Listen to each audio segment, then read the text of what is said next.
Everything is a miss in my world right now. Well, not a miss, different. Just your world? Yeah. Yeah.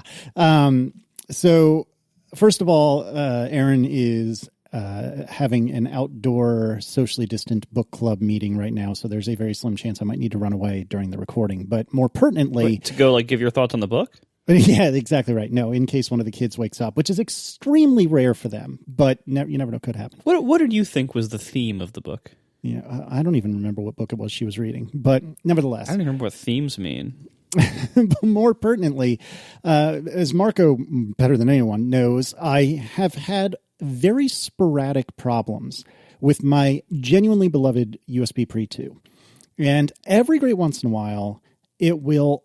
I can't figure out a more descriptive technical term than glitch out, which is neither descriptive nor technical. But every great once in a while, it'll glitch out to the point that the only way to get it to work properly is to unplug it and then plug it back in. Like take out the USB connector and plug it back in.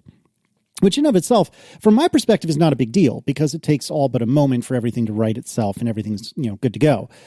But from Marco's perspective, it is a very, very different discussion because everything becomes 2 to 3 to 4 to 5 times harder. And so we have been talking about this, Marco and I, on and off over God knows how long. And somebody, I don't think it was Marco, but somebody had said, I had, somebody says, I had a bunch of XLR cables and the USB cable kind of all intertwined with each other. And perhaps some sort of interference has caused that issue, or caused a similar issue. And I don't think that's actually the problem. In fact, I'm pretty sure it's not the problem. But in an effort to make Marco's life ever so slightly easier, those handful of times each year that this happens, I have taken my my microphone and shifted it from the right side of the desk to the left, which is like sleeping on the wrong side of the bed. Everything is backwards now. I don't know what to do with it. And the reason I did that is because on the USB Pre 2, the USB comes in on the right-hand side, the XLR cables come in on the left-hand side, and so my thought was I will move all the XLR stuff to the left-hand side of the desk. It had previously been on the right. Leave the USB stuff on the right-hand side of the desk, which is to say it's like a 3-foot USB-C to USB whatever cable, and never the two shall meet. And I don't know if it's going to make a darn bit of difference. Smart Money says it won't, but I'm trying. Yeah, I'm going to guess no on that. Same here. Which is funny. Today was desk reconstruction day for me. Oh, interesting. So both of us then. Yeah. It was mine was for a different reason. I'm at the beach, had to get a desk, and I got basically I made the wrong choice on a certain type of frame, and it was the kind of frame that it frames the desk on the front and back underneath with metal framing, so that way your leg hits the front, your knee hits the metal framing, because it isn't only in the midsection or back the way they usually do it with the little U-shaped legs. And because my thinking was I don't like how most desks that have the T or kind of offset T or C shaped legs, if you tap the front lip of the desk, the whole thing kind of rocks a little bit, and your screen might even vibrate or shake with every tap that you make. And I thought, this is, not ideal. I had some inexpensive IKEA desk before that did this. So I thought, let me get a 4-legged desk that should ideally solve this problem. Instead of just having the 2 C-shaped or T-shaped ones, if you just have 4 legs, then it should make it much more stable. And it turns out it did. It worked in that sense, that it was indeed way more stable, and it was basically like a rock. You could tap it and your screen wouldn't shake at all. Downside was that it had that fully rectangular frame that my legs would hit constantly, and literally every single time I approached and tucked under the desk, every single time I'd hit my knee on that thing. Observant listeners might say, why don't you just raise the desk? Good question. In fact, it was a standing desk, so I could raise it to whatever height I wanted. The problem is, if you raise the desk an extra 2 inches, the keyboard's too tall, and it's bad for ergonomics. So, because ideally what you want is a 0 thickness desk. I know it's not realistic, but you want the thinnest possible desk. That way you can have enough space under it for your legs and maybe a bent knee or two, but you don't want the keyboard to be higher than it needs to be. You basically want to be, you want the desk to be as thin as possible so that you can achieve that ergonomic and comfort ideal. Keyboard tray. Lisa needs braces. Keyboard tray. How does a keyboard tray not make this problem mostly worse? I mean, it gives you a specific plane just for your keyboard that is lower than your desk. So you could get the desk up out of the way and still have the keyboard at maximum like lowness to your legs, essentially, without you hitting whatever. I'm trying to visualize what the structure of your desk looks like, but if it's just like a bar that sticks out from the bottom of your desk a couple of inches, this would get it out of your way because you would raise the desk so that the bar is clearing, but the keyboard tray is like 2 or 3 inches down. And lots of keyboard trays are adjustable in height so that it can be any number of inches away from the bottom surface of your desk. And then you'd sort of arrange those two things independently. Yeah, I guess I see what you mean. But the key feature of the keyboard tray is it gives you a big spot in your desk to put stuff. And that is the main reason. I mean, obviously I do it for ergonomics because I bought my desk before standing desks were really popular and my desk does not adjust at all, right? But I would never be able to give up having just empty desk space in front of me where I can put things. Well, how deep of a desk do you run? Because there's basically the 24-inch class and the 30-inch class of depth that tend to be widely available. Maybe I'm at 36. I can't even reach the back of my desk. Deep? Yeah, it's very deep. Oh my god! Yeah, I tried the 24s in previous beach arrangements. I'll get something small because it's just vacation. And I was never happy with 24s. Even in previous apartments, where I didn't have a lot of space, I would occasionally have a 24-inch desk. It was never enough depth for me, and so I've been 30 for a while now, and I have no regrets. But yeah, anyway, so I didn't think of keyboard tray. I still don't think that's my style. I do like a very clean, basic look, minimalist kind of arrangement here. So anyway, I had to switch from the 4-legged desk, which is now being repurposed as a workbench in a different location, and now I have a 2-legged desk once again, and the wobbliness is back, but it is less severe than the inexpensive IKEA desk, and anyway, I had to redo everything. And so to get back to how I brought this up in a very roundabout way, sorry, Casey, I too, during my desk rearrangement, I had an issue with my audio interface. I was getting electrical noise in my recordings, and I did all sorts of stuff. I plugged in different things, tried different cables, tried different arrangements, different settings. I even eventually tried a whole different interface to the microphone, and I was still getting this electrical noise in my recordings. And I eventually traced it back. It took me almost a whole day to figure out the problem. I eventually traced it to one of the cables I was using was running. It had some excess, and I had coiled up the excess. So there was a small bundle of XLR cable, and I had tucked it in a spot on the underside of the desk that ran next to a network cable.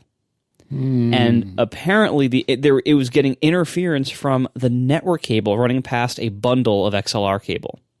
Because when you bundle it up, it basically passes the same cable 5 or 6 times at least. So any interference potential is probably amplified, right? And XLR cables are inherently balanced, and they actually do a really good job of rejecting lots of noise, but apparently not the kind of noise that running a perpendicular network cable past it generates. And literally this whole day I was spending trying to get my interface to not have noise on it, and I literally had to just move this bundle of cable 4 inches away from where it was, and the problem disappeared completely. Analog electronics suck. Indeed. What have we learned? That's the reason we invented digital. Just tell me if it's a 1 or a 0. Lots of leeway there. Analog is every little thing that changes my signal. Well, and it was going to the box that does that, but it has to be analog at some point. I know. But you want to be, I feel like in the computer world, at least in my computer world, I want the analog stuff to be as short as possible, right? Stay digital as long as you can. Stay gold, pony boy. Stay digital signal. And then, yes, it's inevitably at some point it needs to become analog for our human brains to hear it and for human mouths to influence it, but then get right back into digital as fast as you can. And you had analog stuff just swirling in circles underneath your desk, underneath the network cable. Yeah, that was a big mistake, turns out. But I have rectified the issue, and with my new desk setup, I not only have my knee not hitting the frame, because it's the right kind of frame now, again, but I also did a total organizational change where I'm very happy with this new desk, the one that's not 4-legged. I will pimp the company. It's an uplift desk. I'm very happy with their cable management stuff that's under the desk. I got a surge strip that mounts under the desk, and it mounts so that the plugs don't face down; they face back, so they don't intrude in the foot space. because I'm also like I'm a like subwoofer footrest person now, so I don't want a lot of stuff hanging down from the desk, because then when I lean back and put my feet on the subwoofer, my feet will hit the cords and possibly pull them out. Is that because your feet don't reach the ground? So anyway, no, it's just an adorable image I have in my head of your little swinging your feeties while you program. No, part of the reason that I have a standing desk is not necessarily because I frequently raise and lower it. It's because I can set a standing desk to a lower height than most fixed leg desks. Almost all fixed leg desks are either they are like some of the IKEA adjustable ones, which, again, I've been using those for years, but I wanted something a little more sturdy, a little more heavy duty. But almost everything that's not IKEA is a fixed height, and it makes the desk roughly 29 inches tall. And that is too tall for me. My preferred setting on the uplift desk is 27.4. It's like an inch and a half lower than almost all regular desks have as their fixed height. And that, because what I want is for my feet to be resting on the ground at regular sitting height. So like you could just jack the chair up, be at full height and have your feet dangling at the bottom, or you can get a desk that you can set at the right height so your feet can be on the floor, and then you can lower the desk to meet you. So that's the biggest reason I have a standing desk is to have easy, precise control over the actual desktop height, and occasionally to raise it to stand it up. And it's also really nice if you are going under it to like wire something. It's really nice to lift it up first and go under it while it's in the high position. So much easier to do stuff under there. Anyway, I've been very impressed with Uplift and this desk and all the cable management stuff. I did something similar to Casey, where I have like, all the analog stuff is now on one side of the desk, and on the other side of the desk, I actually had previously had another issue with analog interference with one of those big like mid-cable power supply things where you have like the 3-prong cable to the blob and then blob to a DC cable to the device. Those big bricks or the wall warts that go directly on the outlets, those are frequently the source of interference if you run analog cables near them, because they're usually pieces of crap and they have lots of interference components in them. And so what I have now is the left side of the underside of my desk has that giant mounted surge strip on the underside of the desk. There's a big like cable management like rectangle blob thing that can hold up a bunch of stuff. So I put all the power adapters for everything in there, and that's all on the left side. And then all the audio cables, all the analog stuff is on the right side of the desk. And they have these cool magnetic channel things that you can stick to the legs and run the cables down them. It's so great. Anyway, I'm a big fan of the Uplift desk, so and in particular their cable management stuff. And honestly, this is the nicest standing desk I've ever used, like with the control panel and everything. I haven't used that many. I've used I think 4 now, but it's a very nice one. So I can hardly recommend Uplift. They are not a sponsor. I'm just recommending them. And yeah. Anyway, but don't get the 4-legged one. The 4-legged one is not at all the right idea for leg comfort. Sturdy as it was, not the right idea for leg comfort. Get the C leg. Yeah, they have a 4-legged standing desk. That's what I'm looking at. It has a glass top too, so maybe Casey would like. Or is it a glass top, or is that just showing me a transparent top where you can pick your material? There is a frame only option, but don't get the 4-leg one if you care about the knee comfort thing like I do. It was incredibly strong, but I'm going to be that's being repurposed as a standing workstation, like in like the garage area where we can use it as a workbench. Yeah. My one complaint about the traditional standing desk is we over the past few years, my work back when we went into the office, like everything was converted to these standing desks that look a lot like these. I guess they all kind of look the same, but similar design is the stupid control panel that sort of is on an angle on the right or left side. And it sticks down a little bit, which isn't that big a deal. And it makes sense, like, well, where else would you put it? But in an office environment where very often, you're given, it's kind of like having cubicles, but no cubicles. I think I've described this scenario before. When you had a cubicle, at least you had walls that defined your tiny little veal pen that you spend your day in. In open office plan, you don't have the walls. So if you want any space for yourself, you have to claim it somehow. And like, part of that is if you have any kind of furniture, like usually like a rolling 2-drawer filing cabinet where you can put stuff, you have to fit that within your little claimed area. And one way to do that is to take some piece of furniture and slide it under one side of your desk. And like you said, Marco, like being able to lower the desk down is important, especially if you don't have a keyboard tray. But if you do that, then that one stupid little control panel makes it so you can't slide the the filing cabinet underneath it, or you can slide it, but now it's trapped and one of the drawers hits it. And I just wish those controls were flush or something, or movable or whatever. It always annoyed me that no matter what style of standing desk we got, the controls were always like that and always on the wrong side that you wanted them on. Like, oh, I wanted my filing cabinet on the left. Well, that's where the controls are. So tough luck. You got to put it on the right. Well, this one, you have to assemble the desk. And when you assemble it, you can pick either side to put the control panel on. You have to be in the union to assemble the desk in the working world.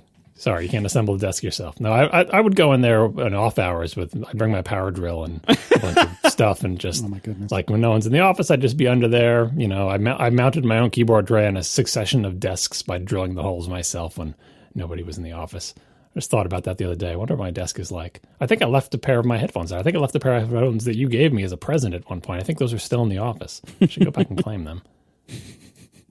Speaking of, what headphones are you using tonight? Still the old ones. I did place some orders for new pads. One of the orders came, not the real one that I eventually got the right one that Marco recommended. I messed this up. This is my fault. So when I was speaking in the episode, I gave the part number for the good pads as EDT 1770. It's actually EDT 1770D. I gave the right one in the show notes. I caught this error like as I was checking the show notes, and I corrected it in the show notes, but the audio, so like the number I said out loud was wrong. So sorry, anybody who ordered the wrong one. Hopefully me. Yeah, John was one of those people. So yeah, I owe John like 36 euros. Yeah. Well, anyway, I ordered the right one, and who knows what's going to come because it's out of stock. But I also ordered like a knockoff. It's like fake leather plus memory foam, and they're not really the right size for the 1770s, but they fit because these things are loosey goosey. So I put them on today. I'm not sure if I'm going to switch over to them. I'm still wearing the old ones for now, but they're ready to go. Maybe I'll try them out next episode. We'll see. We should start with a final check on what the status is with the St. Jude fundraiser.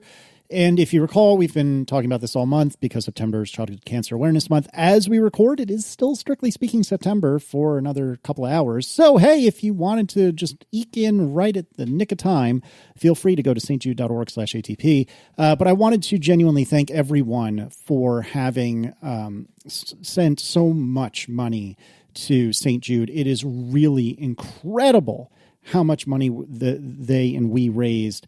And the original goal was $315,000, which is not something to shake your stick at. That's a serious amount of money. And as of 9:18 in the evening tonight, which is Wednesday, the 30th of September, $445,975.03, which is ridiculous. I am extremely proud of the ATP and Relay communities. Thank you to anyone who has donated. It is worth noting that do we still have the new leader on the leaderboard as far as I'm aware? The very large leader? Yes. So someone who wrote their name as For Evelyn, I am not kidding, as of the time we are recording anyway, we believe this to be valid, donated $50,000, which is absurd and incredible and oh my goodness. So if you happen to be that person and want to send me a receipt, I will send you stickers and something else. I don't even know what, but I'll find something and send it your way. And to be clear, we don't actually know if this was an ATP listener or a Relay listener. Yeah, they didn't use an asterisk, which from this point forward will be the way that people will indicate they're an ATP listener. So no asterisk in the name makes us assume that maybe it's just a very generous person who came in through the main Relay fund drive. But if by chance you are an ATP listener and you want some stickers, $50,000 will do it. That is the low cost of a handful of ATP stickers. Do you think maybe that might buy 2 handfuls? Maybe, yeah. Actually, we can probably arrange that. But really, thank you to everyone who donated. We all three of us and the broader Relay community all really, really, really appreciate it, and it is very kind of you. And we will stop badgering you about this until next year. Yep. See you next year. 500K next year. We're going to do it. We can do it. All right. Anonymous writes in on some thoughts with regard to Sony's digital versus plastic disc profits. John, take it away. This is in regards to the discussion the past couple of weeks about digital versus optical disc games and the different profits that the game makers and Sony may or may not make, depending on what the retailer cut and the different prices of the consoles and all that good stuff. This is an anonymous source who presumably would know. This source says, when developers press optical discs, Sony makes them use its own factories and pay for shipping, paper printing, etc. So all the overhead gets passed on to the developers. After that, digital or disc, Sony still gets 30%. This reminds me of the old cartridge days when Nintendo would always make you pay for Nintendo to manufacture the cartridge for you. So they got some profit margin on the manufacturing of the game. Then they sold the game, and then they got some margin on that because you have to pay Nintendo's percentage of your game sales. So what this is saying is that Sony makes you use Sony factories to make the optical discs. And of course, Sony gets a profit on that. They don't do it for you at cost, which potentially makes the disc games more profitable than digital. And this person is also saying that whether it's digital or not, Sony still takes 30%. And so I guess it's just the developer and the retailer fighting it out for the remaining 70%. So it's not entirely clear, at least in the case of Sony, who presumably has large factories that make optical discs, whether or not digital is actually more profitable for Sony than the plastic versions. Yeah, it also sounds a lot like the record business, like back in like the awful peak of it in the 90s, where like they just, I don't know if they still do this, I assume they do, but it's just less relevant now, but like, you know, all the things they would charge the bands for like producing the CDs and everything, like they really would just, you know, destroy, like just screw the bands over at every possible angle. This sounds a lot like that, where like, you know, just Sony just, and I don't think this is exclusive to Sony. Like I think this kind of thing has always been commonplace in the game industry, like in the game console industry. But yeah, it just seems like they just screwed the developer at every possible opportunity. The difference is in this case that Sony like sort of legitimately has a reason to own optical disc factories, right? Like I'm certain, like in Microsoft's case, they would say, oh, well, Microsoft has to pay someone to make optical discs, and then they pass that cost on to the developer. But in this case, Sony already has factories making optical discs for its other businesses. And so it's like, look, we already own the factory. So we're gonna make our profit the way we, you know, I think the person who sent this tip described it as Sony getting its customers to pay to keep the lights on in its factories, because if someone isn't manufacturing optical discs and those factories are not making any money, and optical discs have become much less popular, the one place they're still kind of hanging on, like they're pretty much out of favor in music, but in video games is kind of their last stronghold, although obviously that's slowly shifting to digital. Moving along, Google's carbon-free plan. You got to skip back on. I figured you'd loop back, but you didn't. What? You skipped on Shorty, right above the Dave Mays thing. Fluffers. I'm sorry. Fluffers. Oh, sorry. That's a listism. Because I couldn't say. I can't say. Did you get some fluffers in your sleepy shirt? All right. I guess I did. So see, here we go. The etymology, is that the word I'm looking for? The history of this is that I can't swear like a sailor in front of my children, even though that's my natural state of being. And so Aaron and I both, I don't know which one of us came out with this first, but we started saying fluffernutters, which I think is actually a sandwich, if I'm not mistaken. Sure but is. It sounds vaguely like, or at least it has that nice satisfying F in the beginning. And so we would say, oh, fluffernutters, and that would be kid friendly. And then that got shortened to, oh, fluffers. And so that is, which is not as kid friendly, but the kids don't know that, and apparently neither do you and Aaron. Oh God, what am I walking into right now? Don't worry about it. Oh God. So other possible alternatives that I think are more widely popular than fluffers would be Frack from Battlestar Galactica, which I think you know, right? Mm-hmm. Or Fuddruckers, the restaurant. Actually, fun fact, Marco, I don't know if you recall, but that barbecue place we took you to with that huge ass fan in the ceiling, that actually used to be a Fuddruckers. It's called a Big Ass Fan, Casey. That's a brand name. Yeah. Is there a hyphen or no? No, there isn't a hyphen, and I think there should be. Is it all one word? No, it's big space ass space fans. Well, they just don't understand grammar, which doesn't surprise me. Oh, fluffer. Right. Oh, right. I saw the Wikipedia link, and when it was not pluralized, don't I realized, Google. I realized the error in my ways. Right. Well, here we are. We are sponsored this week by Customer.io. Are you ready to supercharge your marketing tech stack?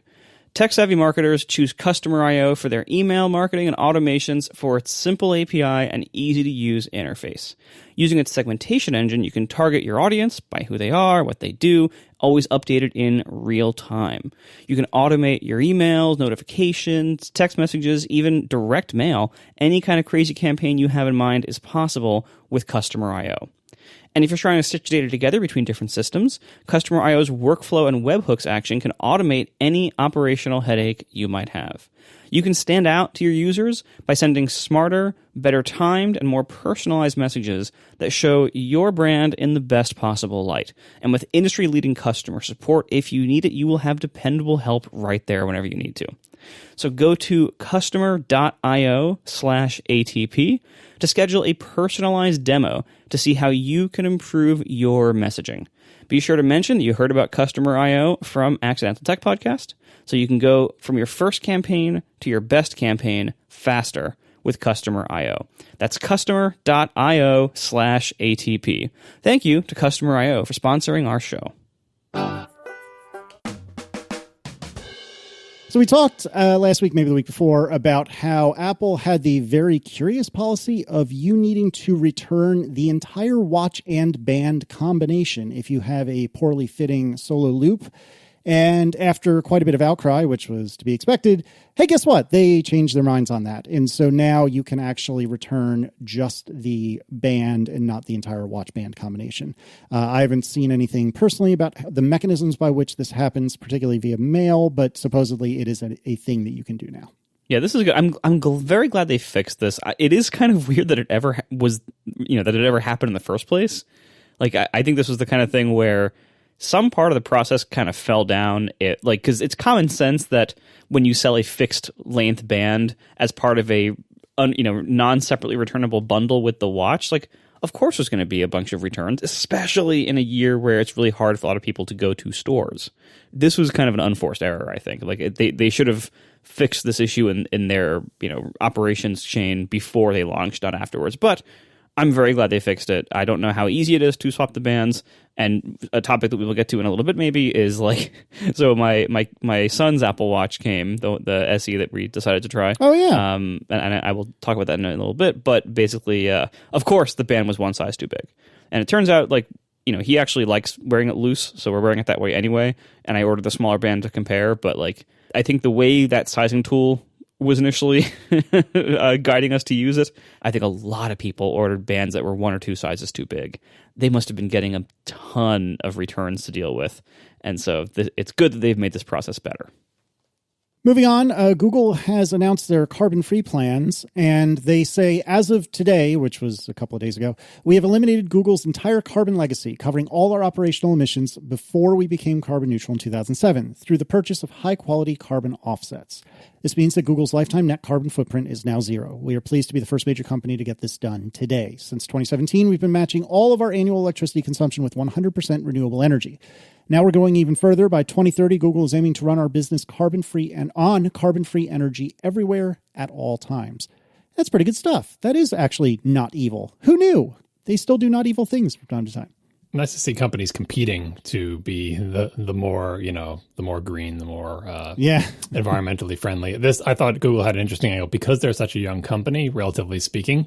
They can essentially afford to do this, which is erasing their past debt. Like before they were concerned about this, let's erase all of that. Let's look at it. Let's estimate how much carbon we used for the entire life of the company before we started caring about this, and let's get offsets for all of those too.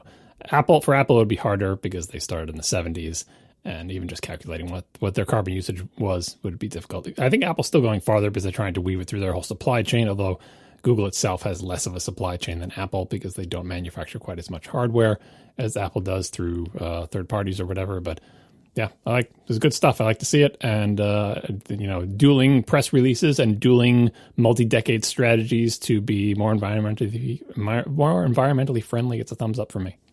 Yep. I'm pretty happy about this. This is good times. All right. So tell me, John, what's going on with Unity's IPO filing, please? This is a series of follow-up items that have been in the notes for a while. They're mostly, the theme of all of these is related to the Apple Epic struggle, but it's like secondary and tertiary effects, setting aside Apple fighting with Epic and doing all their things, which continues to rumble on.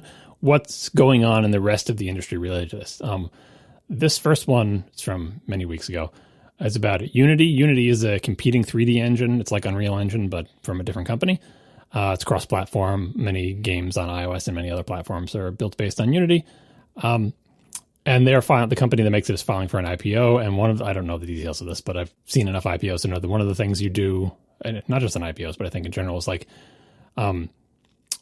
you have to write up a document that describes to potential investors what are the things that threaten your business. And it seems to me that in this strange twist of, the normal stuff in business where you just constantly try to make your company seem awesome to investors to get people to invest in everything, whatever the laws are around this require you to like be honest. And it's like an insurance type thing, not literally, but like you never want someone later to say, hey, I invested in your company and you didn't tell me that this bad thing could happen, therefore I'm like suing you or whatever. So companies are like painfully honest in these documents because they want to list everything bad that can happen. A volcano could erupt, aliens could invade, like it's just so that shareholders can't come back and say, you never told us this could happen. Look at the document. Here it is. Aliens. We told you it was a potential threat. You invested anyway. So tough luck, right? And it seems like the entire investor community and world has accepted, whenever anyone files for an IPO or, files this document, of course, if you look at the threats, it's going to look like this company is doomed. Look at all these bad things that can happen to the company. And, they're so vulnerable. And it's just like, but they've all agreed, like, okay. We know that you're going to list all this stuff. We know you're going to, but it doesn't scare me away. I'm still going to invest, which is this weird twist because every other part of business is all about making yourself seem awesome and adjusting your earnings and being optimistic or whatever. But anyway, an interesting twist on the usual threats that they put in there from competitors and so on and so forth is, and this is listed in Unity's IPO, and I imagine it may be soon listed in lots of other companies' IPOs, which is basically a warning that a lot of Unity's business relies on people using their product to sell applications through app stores. And in the typical sort of cold-blooded language of these documents, I thought it was a great encapsulation of the threats posed by app stores to other companies. I'll read some portions of it here. Operating system platform providers or application stores may change terms of service, policies, or technical requirements which could adversely impact our business. Yep, totally. If our customers were to violate, or an operating system platform or application store believes that where our customers have violated its terms or policies, that operating system platform provider or application store could limit or discontinue our customers' access to its platform. In some cases, these requirements may not be clear, or our interpretation of these requirements may not align with the interpretation of the operating system platform provider or application store, which could lead to inconsistent enforcement of these terms of service and policies against us or our customers, and could also result in the operating system platform provider or application store limiting or discontinuing access to its platform store. There's lots of long sort of multi-word phrases there to say app store, but like, yep, you pretty much nailed it. Like that's the environment into which everyone is trying to sell their applications. Like basically the app stores control the platforms. And if you are going to try to ride that bear in any possible way, the bear is going to try to potentially buck you off, and it could bite you, and it might not even notice you. And you might just get, I'm straining this analogy. This is from the Steve Ballmer's Ride the Bear analogy from Microsoft and IBM way back in the day. Anyway, I can't imagine any company filing for an IPO these days having anything to do with an app store, not having a section like this in their risk section. I think this would be a great thing to bring out in some case in the future about trying to persuade, Congress to apply regulation to app stores or whatever, to say, here's a demonstration of how much power app stores have. Now, when companies try to go public, all of them list the threat of app stores as a thing that could just be business ending for them because of the power that these app stores wield or whatever.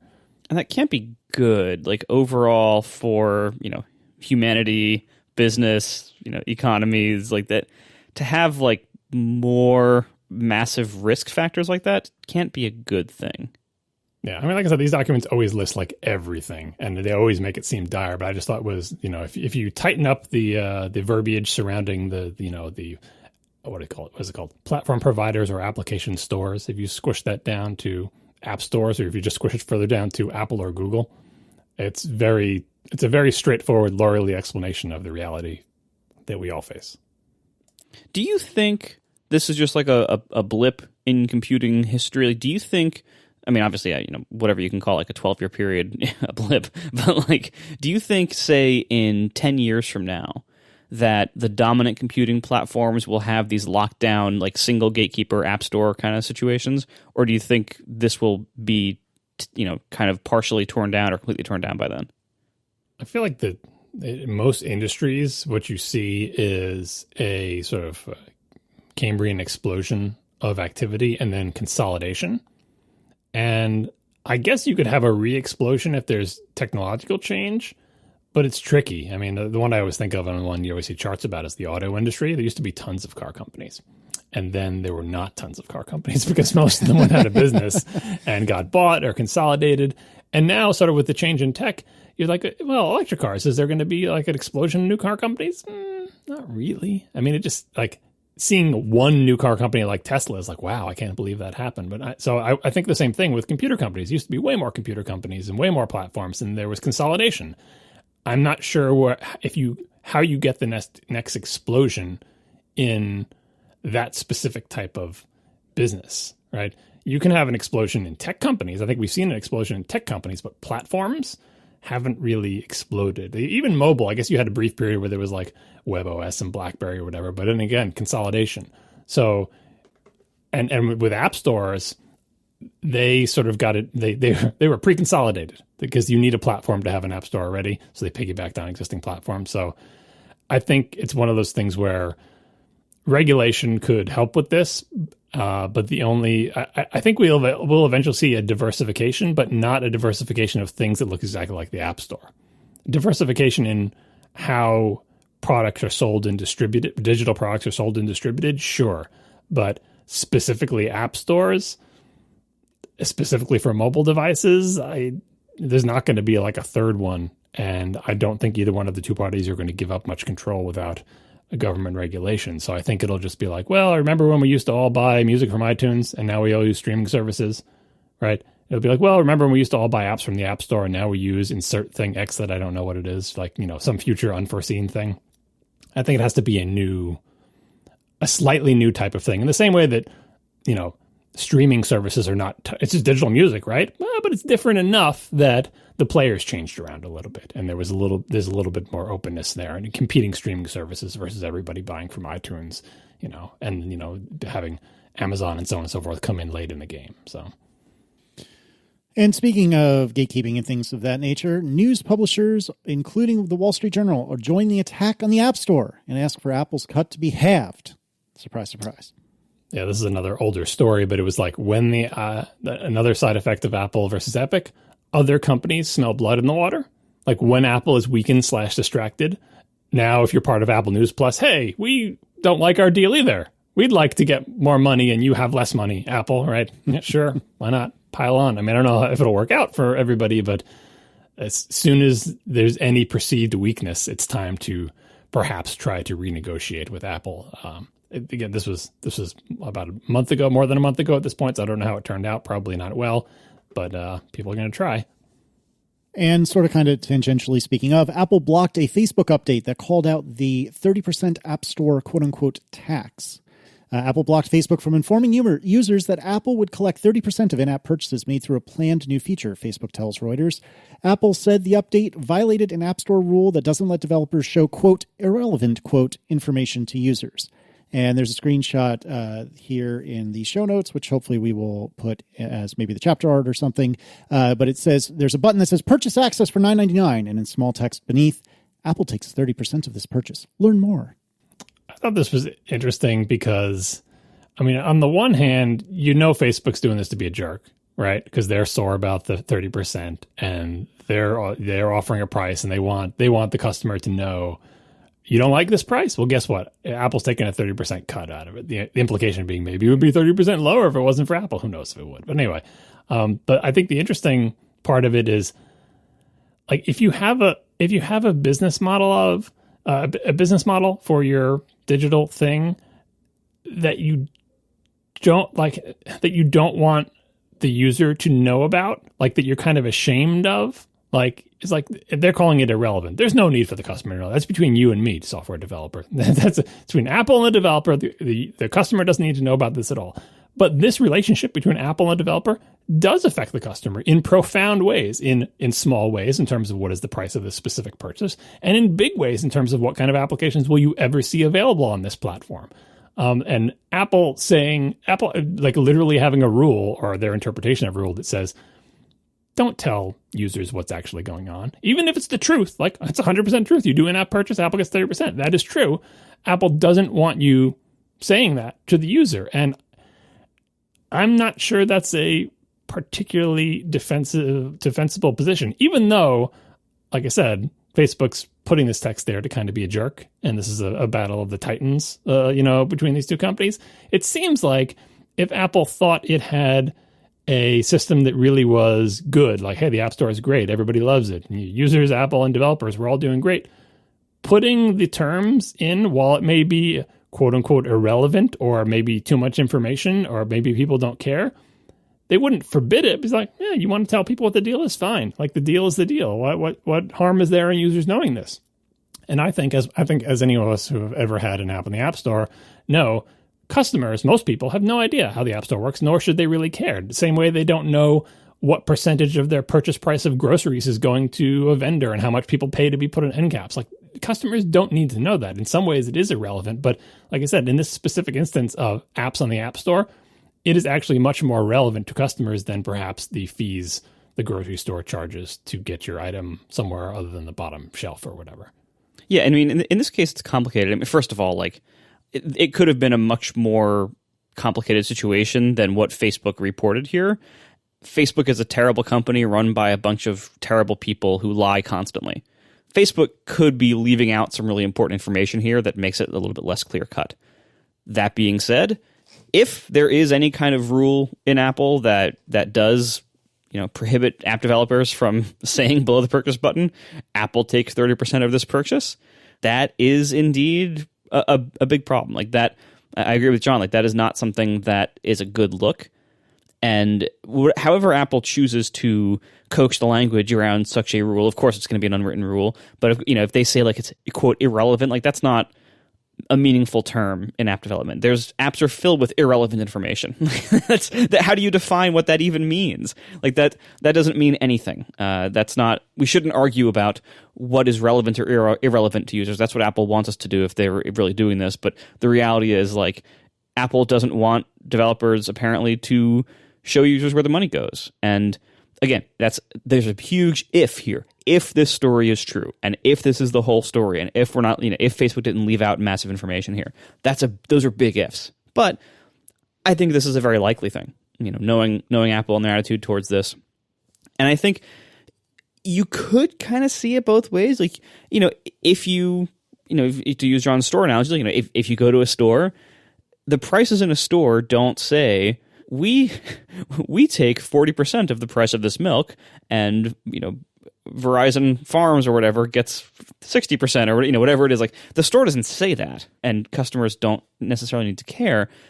But I think the difference here, and why customers are so in the dark about this, is that when you are buying something in an app, it really seems like you are giving your money to the developer. It doesn't seem like you're giving your money to Apple and then they're going to give some of it to the developer. So if you're in a store, you're shopping in the store. You know that there is such a thing as a markup in the store, and you know that when you buy that gallon of Verizon milk, you know that the store is going to take some part of that. It's very clear to you how that system works. Whereas in an app on your phone, people don't have that assumption. They don't have that expectation. They expect that when they are buying this thing, that purchase price is going to the developer. Whatever that price is, it's going to the developer. Or they assume it all goes to Apple, and a lot of people still think that Apple makes every app in the App Store. So there's that. Right. But I think for the most part, I think that it is totally reasonable to expect that most people assume, on the whole, that when they perform an in-app purchase, that money goes to the developer. And whatever price they paid, that's the price the developer gets.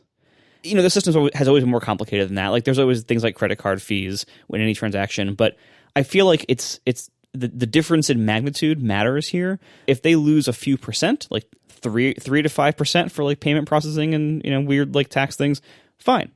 I would even say if they lose up to 10% for like weird, maybe like some kind of weird tax or currency conversion issues in addition, fine. But I don't think people would assume, if there's an in-app purchase button and they want to give their money to, somebody offering some cool thing in their app, or, I don't think people assume that Apple's taking a third of it. That's why I think this kind of language, if an app chooses to put this here, should be allowed. And if there is indeed a rule, written or not, within Apple that says that you can't do this, that's a terrible rule, and they should revoke that.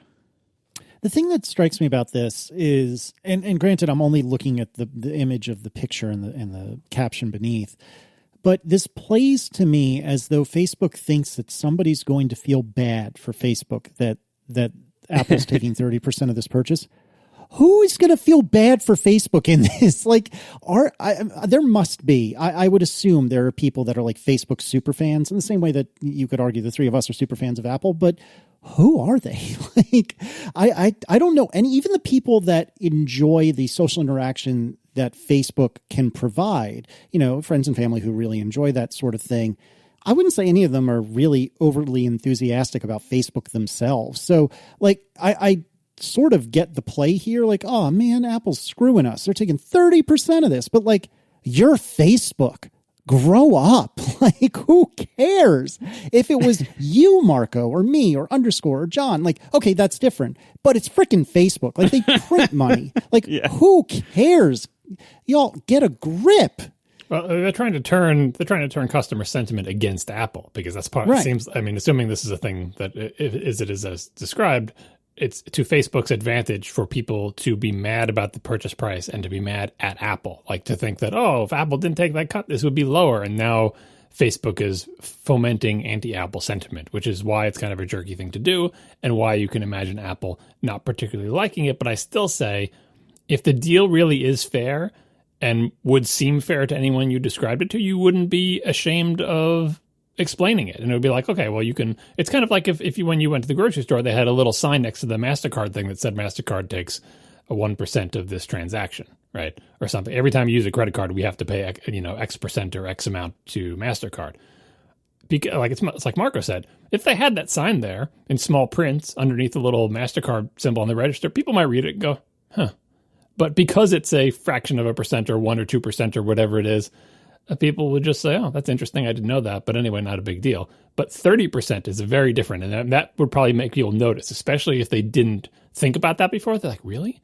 30%? Of course, on the other hand, if people knew just how much the retailer takes for certain products, they'd also be amazed, because they would, I think most people think the majority of the purchase price of their thing goes towards, Nabisco or the dairy farm that sells the milk, where very often that is not the case, and the majority of the money goes to the retailer. But who knows what people think about how the world works? I mean, it's not something that people should need to know.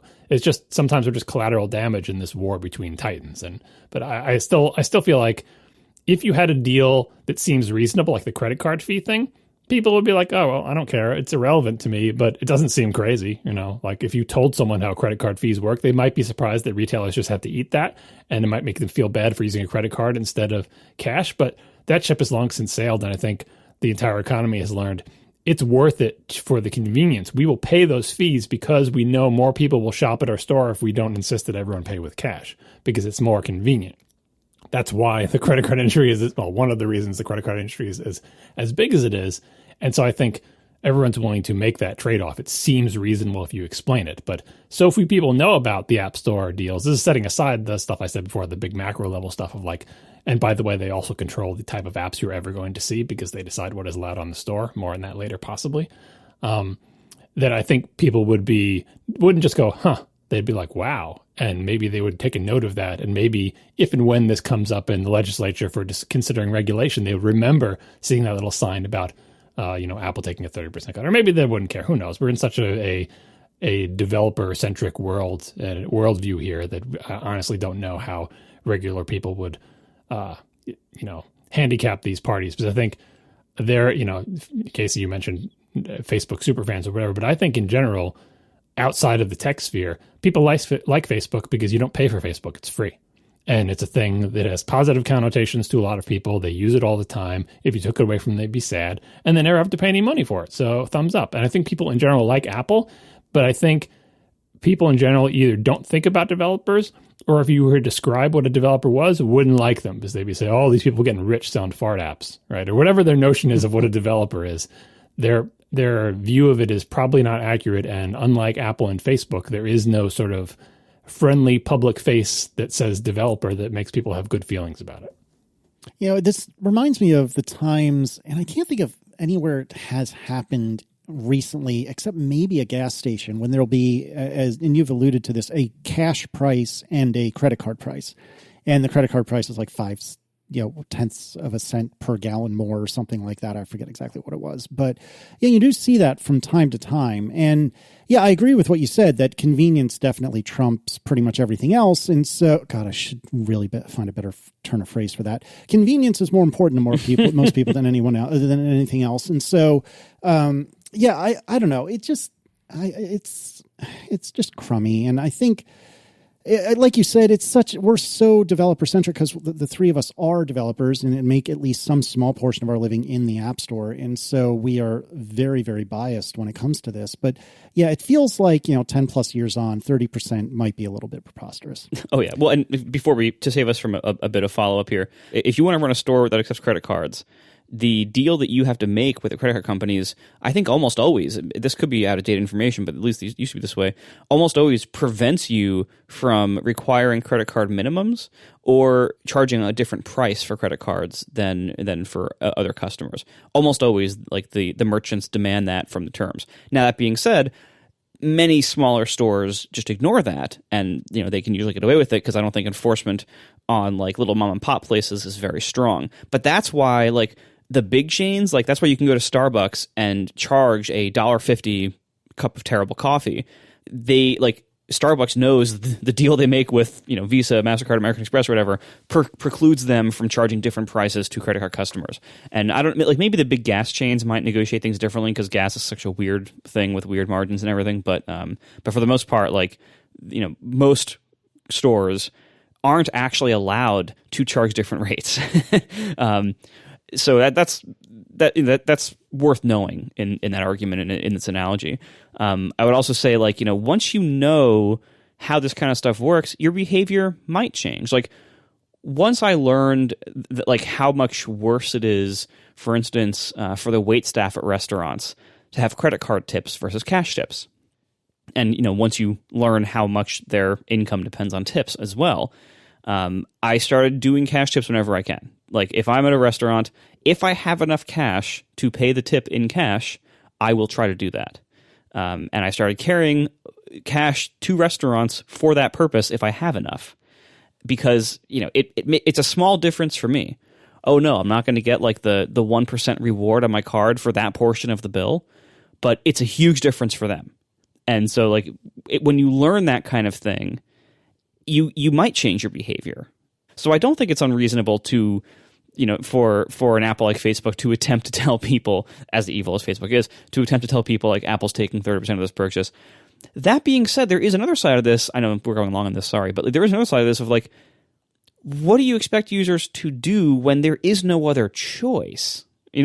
Okay, Apple takes 30% of this purchase, but there's not a button right below it that says purchase it through us, so we don't have this problem because there can't be, because Apple prohibits that. So like when there's no alternative, when there's no way for people to change their behavior, I can kind of see why Apple would say, well, it's irrelevant then.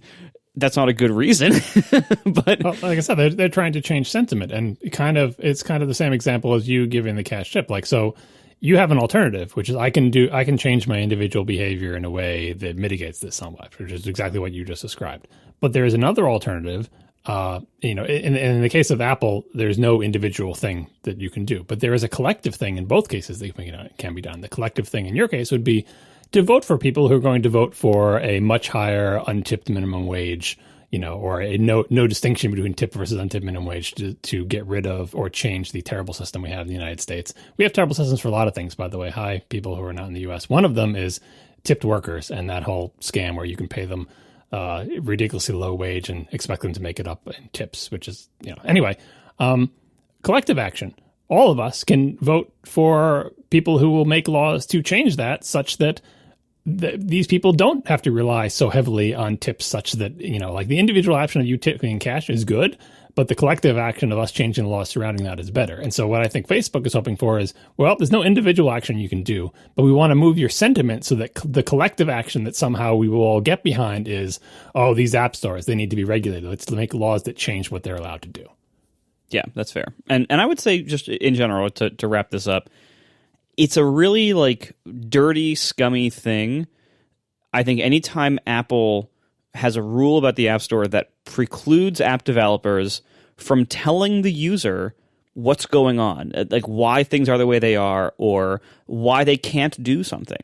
Like that's one of the reasons why the rule about in-app purchases, I think, is so sinister. Like the part that you can't even tell people why they can't sign up in your app, like that to me is incredibly problematic and just a sleazy thing to do that is beneath the ethics that a company like Apple purports to have in other areas. Anything where they're literally restricting like what you can tell your users about material things that matter in the context of an app, those kind of rules should not stand. Yeah, like any kind of rule that says like you can't say mean things about Apple, that seems kind of bad because you're like, oh, really? I can't say mean things about you. It's like, well, okay. Well, not even mean things. You can't say facts about Apple. Like that's the crazy thing. Right. Well, that's what I'm dividing into two things. I'm saying like if they said you can't say mean things about Apple, all right, well, it's their store, and of all the things that you have to comply with, that's fine. But the next level is you can't say the truth in a neutral way. You can't literally explain what's going on in many aspects. You just mentioned you can't explain to people why they can't sign up. It's the truth. You could explain it like, what if I explained it dispassionately and without saying Apple is a meanie? But it's like you could, but they're like, no, you can't tell people what's going on. And anytime, like, it's bad enough when someone says you can't criticize. But again, they're not the government, so this is not a free speech issue. But it makes you feel bad about it. It makes you feel like, okay, well, they really got me under their thumb. I can't say anything mean about them. But then saying, also, you can't tell people the truth. Even if you do it in a way that is entirely neutral. Even if you do it in a way that it's glowing. It says, we love Apple. We love giving them 30%. Nope, Apple says, please don't tell people what's going on. It's irrelevant to them. So I think a way to perhaps understand Apple and other companies, and this was written to us with regard to Apple and Epic, but I think it's true of pretty much every company. And I try to remind myself of this regularly, particularly when it comes to Apple, but I often forget it. And Paul Rippey wrote in and had what I thought was a really clear distillation of motivations of businesses. And so Paul wrote, both companies are doing what they owe it to their shareholders to do, trying to maximize profits. Apple has me, says Paul, personally locked in, even though my handcuffs chafe sometimes. But Epic is the same sort of sticky and just as good as extracting money, just as good at extracting money. At least in some middle schools, kids who play the free version of Fortnite without buying costumes are teased and called defaults. Ew, gross, Tommy's a default. Like they're wearing the wrong kind of shoes or something. Apple and Epic aren't bad any more than a lion who kills an antelope is bad. They're just doing what their nature has them do. Which is obvious for sure, but I think it's something that I, at least, could use a reminder of from time to time. Sorry, Paul. I hate this whole thing. Oh, I love it. Get out of here. So I'll explain why. Well, first, the Epic and the defaults or whatever. Listen, kids, since time immemorial, have been making fun of other kids for not having the things that the rich kids have. Whether it's Reebok shoes or skins in Fortnite, that will never end. That's terrible. It's not a thing that we should accept as a status quo, as I hope we haven't accepted many things that were normal for us as kids as a status quo. In the same way, sort of abdicating responsibility by saying corporations owe it to their shareholders to do this, therefore they must. That's not true. That is a thing that you can choose to accept as a form of fatalism, but companies are just made up of people. And there is no privilege that shareholders have to get profit in a specific way, first of all. And second of all, I don't even accept the premise that doing things that seem bad or mean or greedy are actually the way to increase shareholder value. Again, Apple itself has made this argument many times. They've made it in words and they made it in deeds. How do you become Apple? Do you do it by doing the most greedy thing possible all the time? That's not how Apple found its success. So it's a small-minded view to think, oh, well, they're doing this thing that seems mean, but, well, they owe it to shareholders. I don't think, like, you're assuming that this thing that they're doing that you don't like actually does benefit shareholders more than doing something that would be nicer. I don't think that's true. And second of all, even if it was true, companies are not this abstract entity that acts without thinking. They are not a law of the universe. They are not a scorpion on top of a frog. They are groups of people. There is nothing stopping them from choosing to do something that is the right thing to do because it's the right thing to do. Again, as embodied by Apple in many instances, if not necessarily the ones that we're talking about. So I reject this whole thing. I hate it when people say, oh, companies have to do it. They have to make profit. They have to extract value. They have to enslave us in these work camps. It's just what companies have to do. Oh, I guess you're right. They do have to do that. You can't blame them for doing it. They're just companies. Nope. I absolutely can blame them. That's not what they have to do. And also on top of all that, it's probably not even what they should do if they want to make the most money. I understand what you're saying, but I mean, at some point, the buck always has to stop somewhere. And what you're saying to me is that the buck does not stop with the shareholder. And I don't know. I don't think any companies operate that way. Any reasonably large companies operate that way. It's just, I mean, I don't want it to be that way. I mean, what you're offering is a criticism of unbridled capitalism, that if left to their own devices, these companies will destroy the earth and externalize all losses and internalize all gains to benefit a tiny minority, if not constrained by the laws that we collectively as a people impose upon them. And that is probably true, but it is not something that I accept and excuse and say, yep, sure, totally, that's how the way the world has to work. No, it's not the way the world has to work, and it's not the way the world should work. And like I said, I don't think it's a Pollyanna-ish assumption, because I think you can make more money by doing the right thing and making good products and not being super greedy. And I think Apple has actually shown that in many instances to get it to the point where it is, because it has done many things that seem from a bean counter micro perspective to be the wrong move. And at every stage that it has done that, it has gotten more successful, not less. But if that were the case, then Elon, the savior of all mankind, should be doing so much more to give Tesla technology to other companies, right? Because if he is really as benevolent as everyone seems to think he is, then he would be giving all of this information away, and he's not. I mean, it's not saying that you have to just be entirely selfless and give away everything. That is obviously not the greatest strategy. We're just choosing between the greediest possible thing you can do and something that is slightly more magnanimous. And people are arguing, well, it's such a cynical argument to say, well, they could do the ever so slightly more magnanimous thing, but they owe it to the shareholders to be assholes, and they don't. There's nothing making that so. They are choosing to do it, and we could rightly call them assholes for choosing to do it, but there is no force of nature demanding that they do it. It's such a cynical view to think that's just, they're just going to do what they're going to do, and there's nothing we can do about it, and, we should accept it as the way things are. No, that's the reason we make laws regulating companies, so that the worst, the worst angels, the devils, the worst aspects of humanity are not allowed to, have free reign over our entire society. That's why we make these laws. And in the best cases, in the most successful companies, they are able to, sort of restrain themselves from doing the worst possible thing that has the most short-term gain for them specifically. In general, we demonize companies that do that, at least, over the long arc of history. They say, well, this company did the sleaziest things possible and filled the water with mercury and made all this money briefly so one big fat cat rich white guy could retire a gazillionaire and then die, but they poisoned an entire town. In general, we frown upon that, even though in the short term, well, they had to do that to maximize profits. There was no law against putting mercury in that stream. Nope, don't accept it. We are sponsored this week by ExpressVPN. Now, ExpressVPN is a wonderful service if you need a VPN. There's lots of different reasons you might need one. One of the big ones that people use these for is that it lets you access the internet as if you're in a different country than where you actually are. So, for instance, you can have video streaming services like Netflix, for instance. Like, they have different shows and movies available depending on where you are. This is actually one of the most recent times I've used ExpressVPN was when I was traveling, back when that was a thing, and I was able to view my U.S. Netflix account while I was traveling in Mexico, because it's a different country, they have different things, and we weren't able to watch the show we were watching. Like, we were in the middle of watching Frasier, and we weren't able to get to it when we were there because we were out of our country. But we were able to use ExpressVPN to kind of teleport ourselves back into our country as far as they were concerned and watch the same series we were watching at home, even when we were out of the country. You can do all sorts of things with VPNs, and there's hundreds of them out there, but ExpressVPN is great. It is ridiculously fast. You can stream video over it in HD quality with zero delay, no extra buffering. I was shocked how well this worked, honestly. You couldn't even tell that we were bouncing our traffic through the US. I was shocked it worked as well as it did.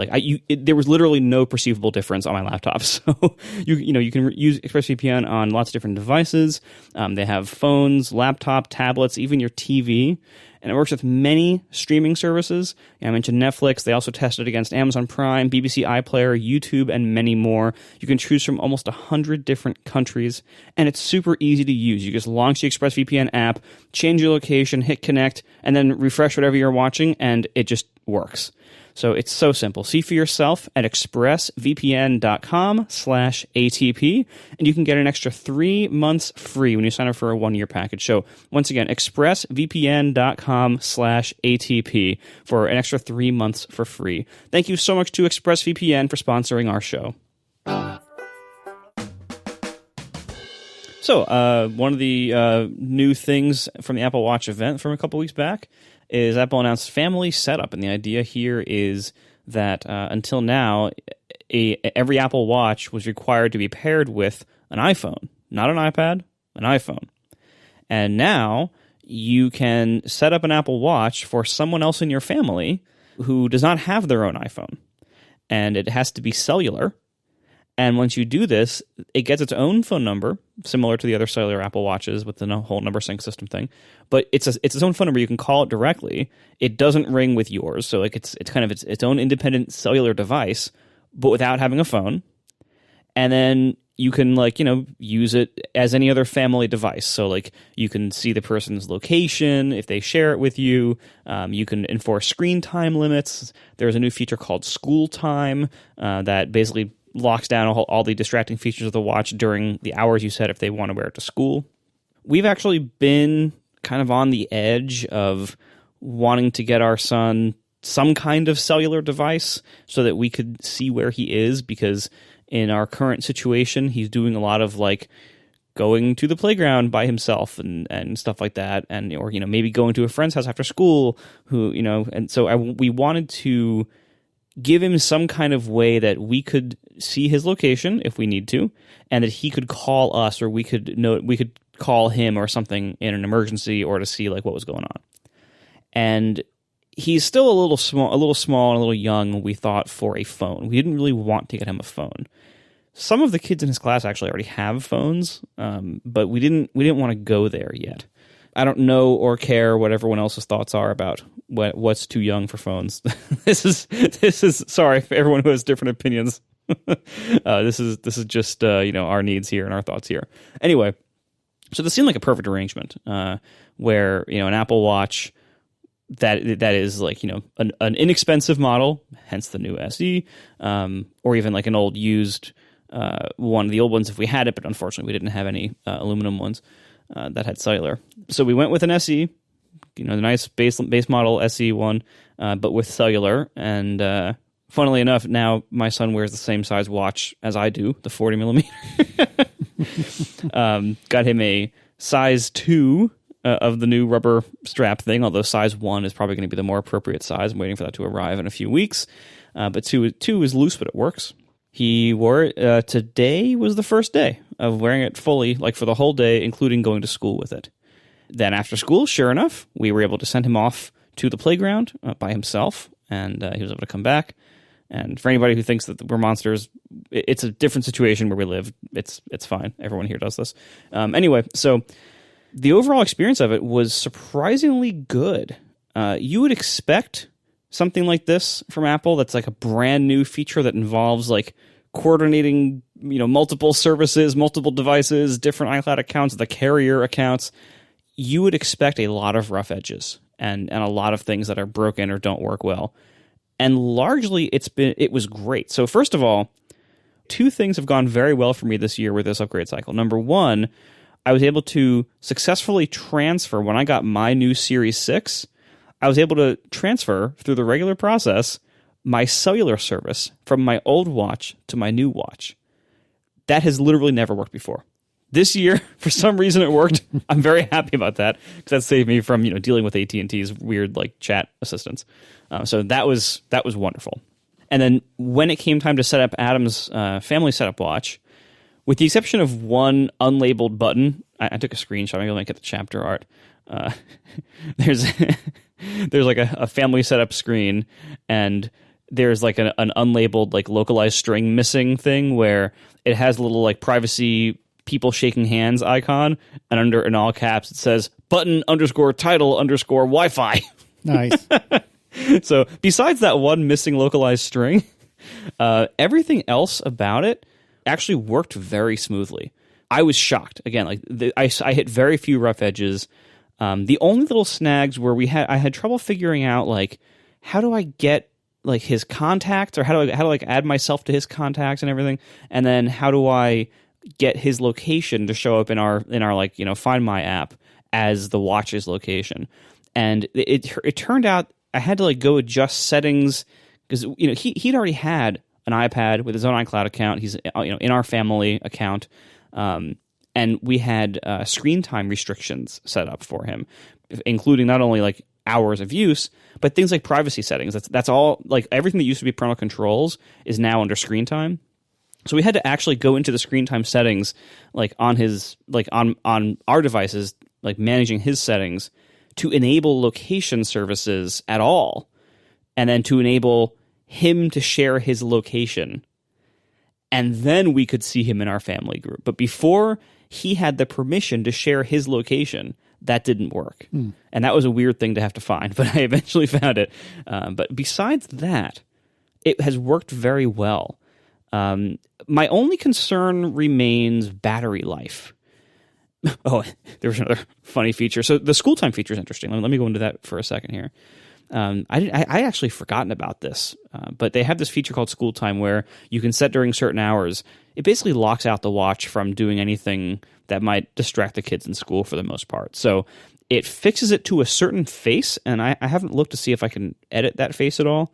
But it's a certain face that seems only accessible for school time. It's a yellow circular, hourly index face with analog hands, and it shows digital time below the spoke of the hands, and it shows the day and date above.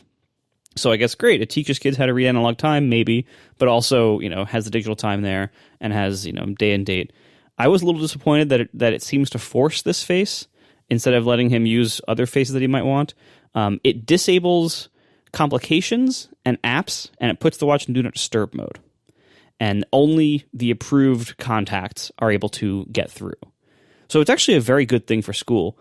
I was amused that when he came home, I was looking through the settings and I spotted in school time, it tells me every single time he woke up the watch to look at it and how long he looked at it.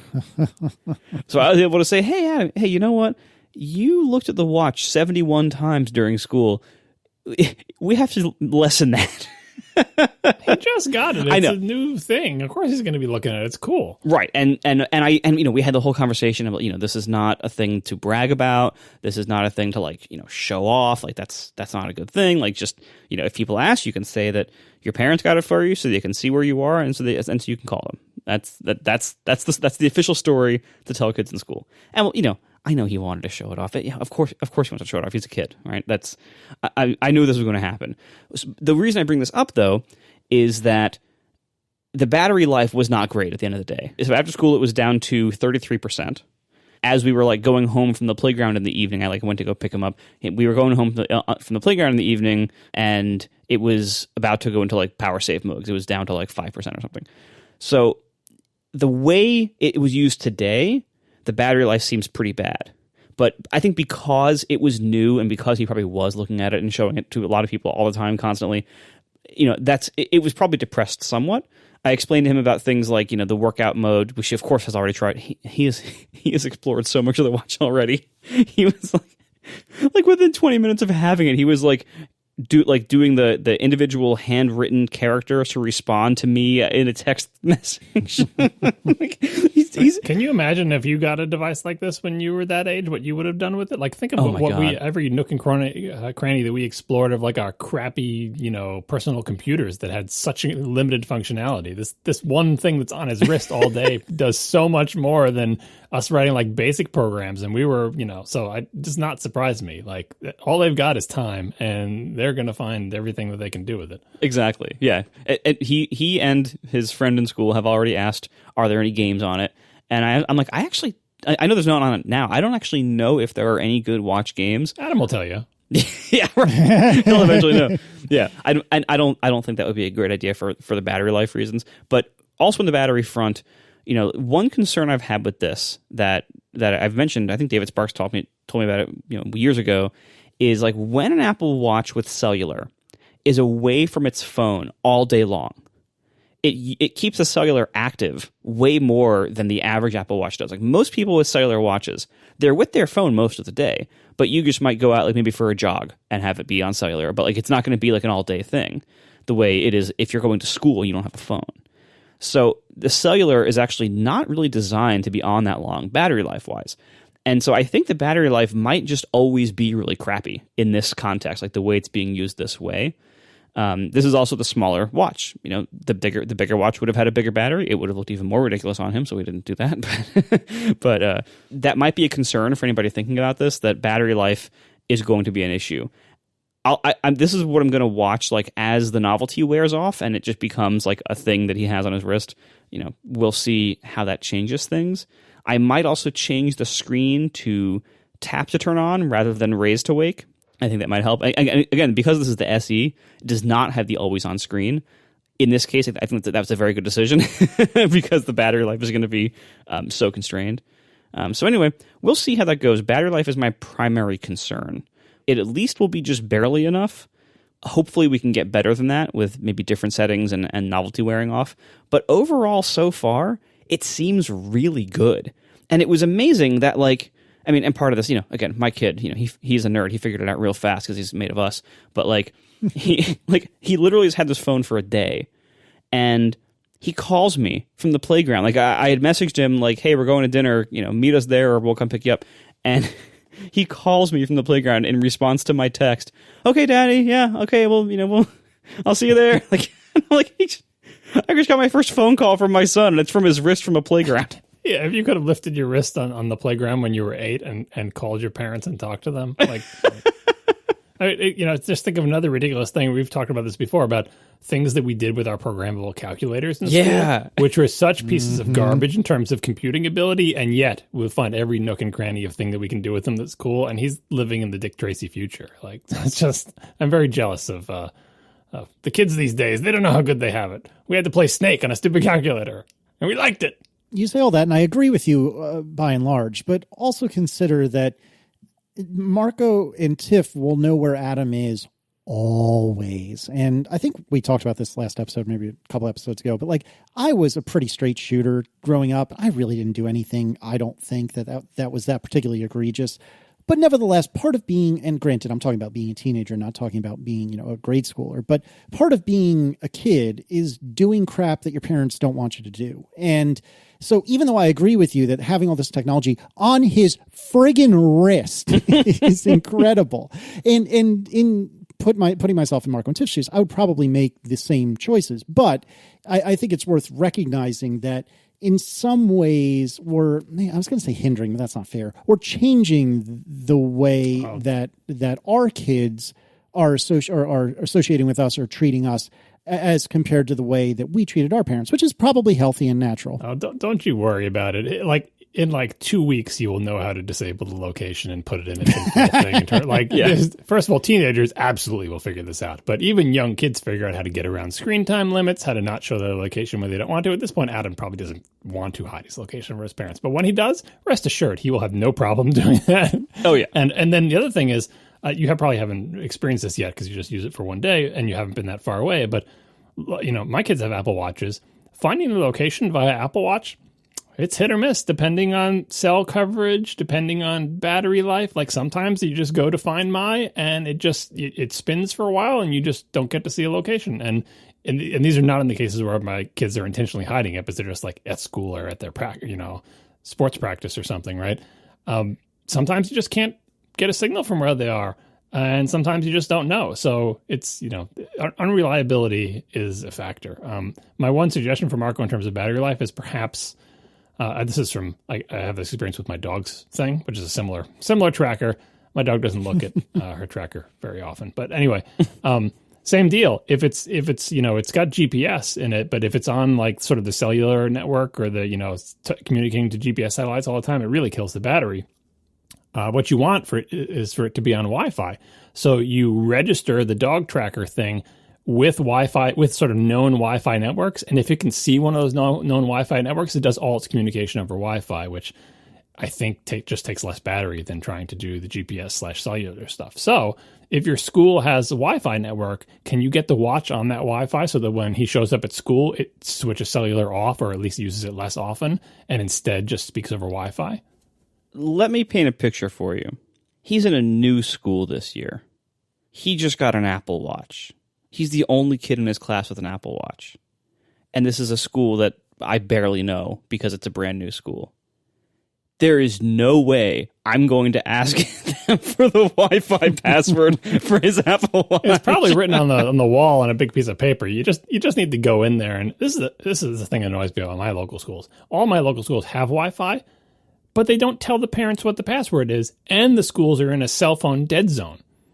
So it's like you show up there for some like back to school night parent thing, and you're bored out of your mind because you've had multiple kids go through the school and someone's asking some long question that's more of a comment, and you can't look at Twitter.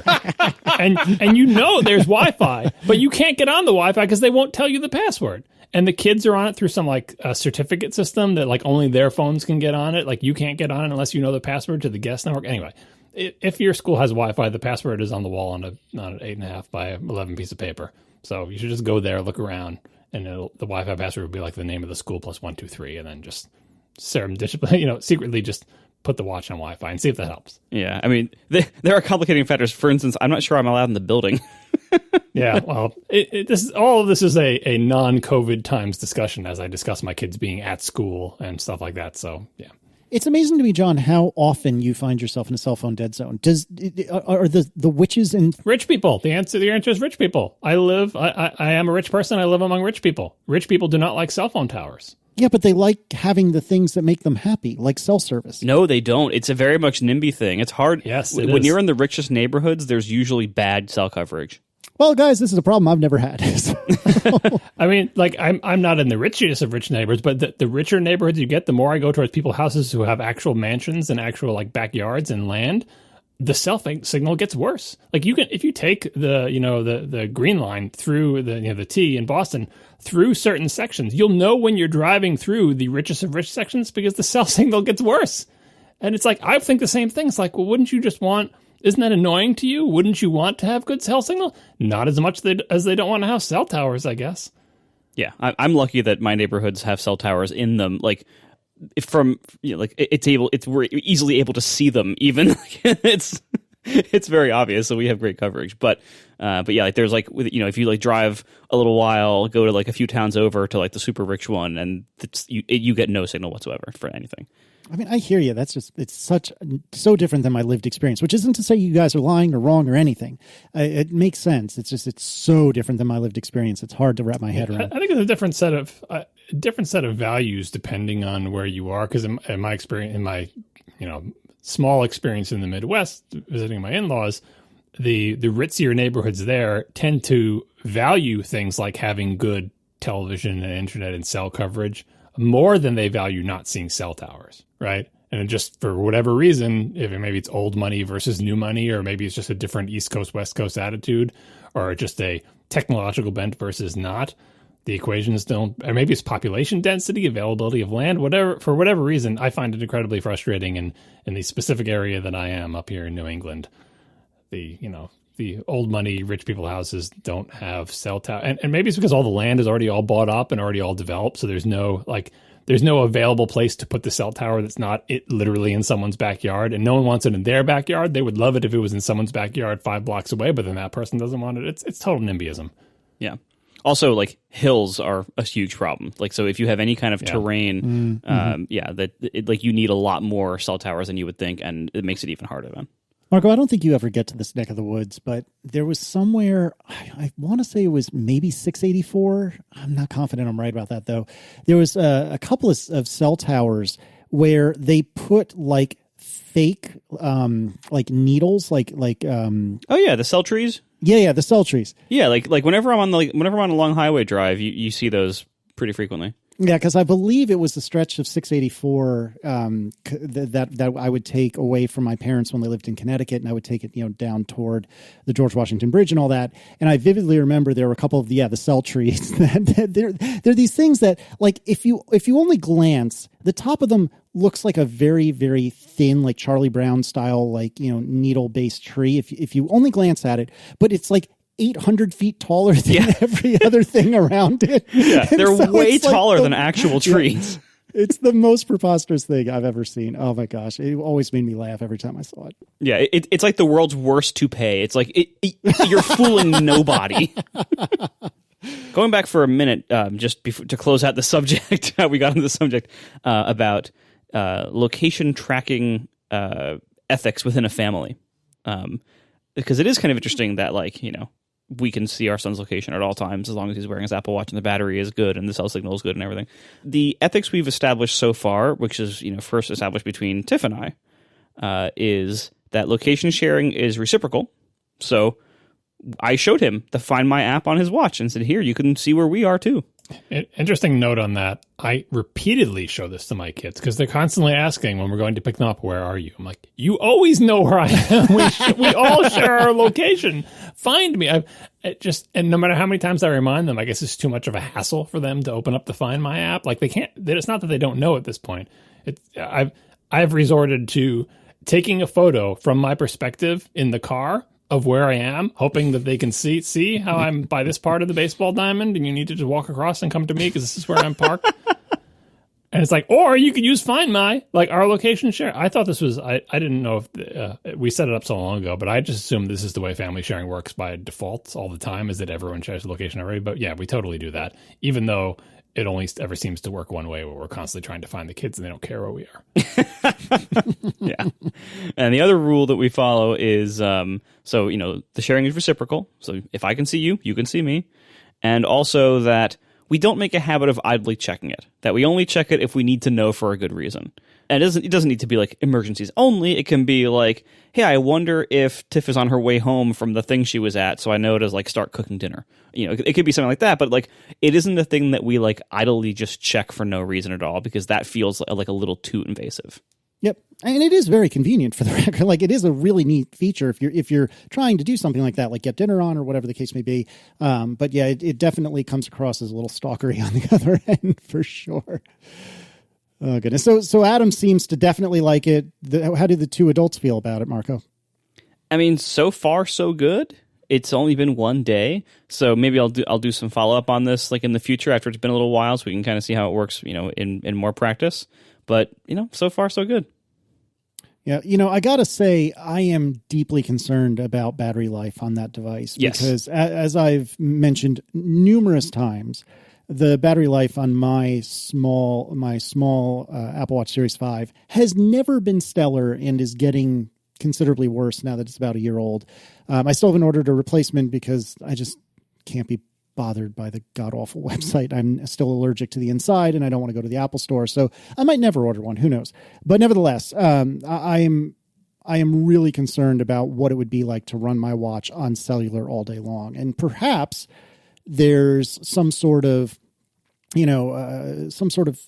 low power version that the SE uses, or some sort of hardware that's maybe different on the SE. I don't know, but I would presume and assume that it's going to be a real rough battle, and Adam's probably going to have to top that thing up at least once daily. We are brought to you this week by Squarespace. Start building your website today at squarespace.com/ATP. Enter offer code ATP at checkout to get 10% off. Make your next move with a beautiful website from Squarespace. Squarespace quite simply makes it incredibly easy to make a beautiful, highly functional, and incredibly easy to maintain website. And you need websites for all sorts of stuff these days, whether it's something simple like putting up a basic contact page for your business or a basic portfolio to show off who you are to your customers or potential employers or whatever your case may be, or whether it's something more complicated, like maybe you want to host a storefront. You can sell digital or physical goods on Squarespace. You can host podcasts on Squarespace. You can host all sorts of dynamic functionality like galleries and calendars and events and stuff like that, all on Squarespace.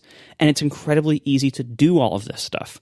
Their sites look professionally designed and have all this functionality regardless of your skill level, and there's no coding required for any of it. So you don't have to be a programmer. Now, if you really want to, there are some pretty advanced features that are there, but you probably won't need to use them, and almost no one does. I don't even use the advanced features that require any kind of coding. All this stuff that's built in is all no coding required.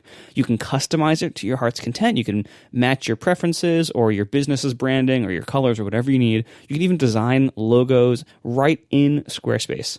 Everything's easy to customize the way you want it. And once you get it running, it's so easy. They have amazing support if you need any help along the way, but I bet you won't need it because it's just super easy to have a site on Squarespace. You don't have to worry about software upgrades or patches or keeping your servers up or any of that. They take care of all of that for you. See for yourself with a free trial site at squarespace.com/ATP. You can start building your site today in free trial mode with no credit card required, and you can see for yourself what Squarespace has to offer.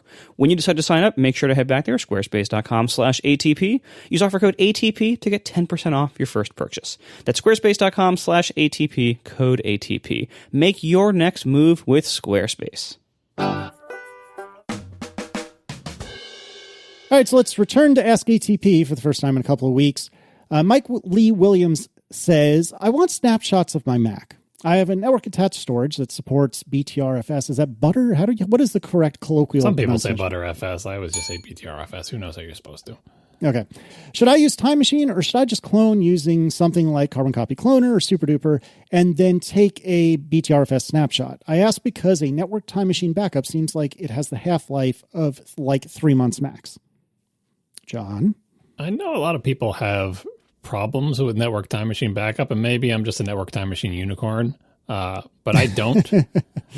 This is a major complaint for people who have, especially if it's a third-party time machine network backup. They're like, oh, it works fine, but then so frequently it says, your backup could not be verified and must be recreated. And some people say that happens every week. Some people say it happens every month. I've had that happen to me, but 2 times in 7 years. So it's a whole different scale. And so as far as I'm concerned, network time machine backups are just problem-free, and that's what I would totally recommend. Now, what Mike is describing is I'm going to do something clever, or I'm just going to do a clone, but then I'm going to use file system features to snapshot that clone. I think that would probably work, assuming BTRFS either has all the features you need to preserve the metadata that you care about, or assuming you're using a sparse bundle disk image or something else that's built on top of the file system, and what you're actually doing is snapshotting the disk image, snapshotting the sparse bundle directory for the disk image. That can be made to work, but in general, my recommendation is and remains use Time Machine, because that is Apple's most supported snapshots of my Mac over time system. You can recover from it. You can pick a point in time to recover. In theory, it should be the best supported. I know people don't have a lot of luck with it, but I don't think there's anything. My experience tells me that it's not impossible to have a good experience with it. So I'd say try Time Machine. If it's constantly corrupting itself and there's nothing you can do to fix it, maybe try rolling your own system with BTRFS and sparse bundles or whatever you're going to do. But I think that's going to be much harder to deal with. And when you need to recover because your whole disk dies and you boot it up, it's much nicer to be able to say, connect to Time Machine thing and pull the snapshot you want and go. You can do it the other way. It will eventually work if you know what you're doing, but it's trickier. I would also add, I've had really good luck with my Synology network backup over time. The thing where Time Machine, basically fails and makes you clear it out and rebuild the entire thing, usually because it thinks it's out of space when it isn't, or whatever.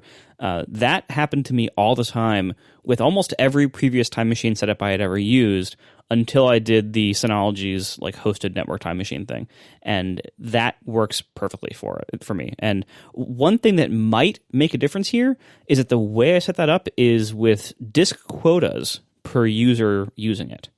And Apple's whatever the Time Machine client is on Macs, it will read disk quota information for network shares and will obey it. And for whatever reason, that worked way better, and I never had this kind of failure happen.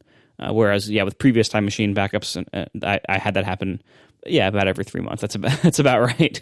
So I'm also using Synology, but I never went the extra step to do the per user quota. I have multiple users just sharing a volume with no quotas on it, and still no problems. Right? Great. So, other than, like I said, I think it has corrupted itself maybe 3 times in 7 years.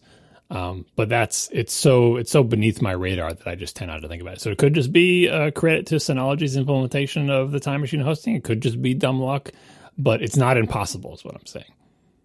Migerdick Carnegian writes, as a soon-to-be father, I'd like your opinion on what the best baby monitor experience is. I say experience instead of device or product because whether it's a camera and app or standalone device, I care about the overall experience.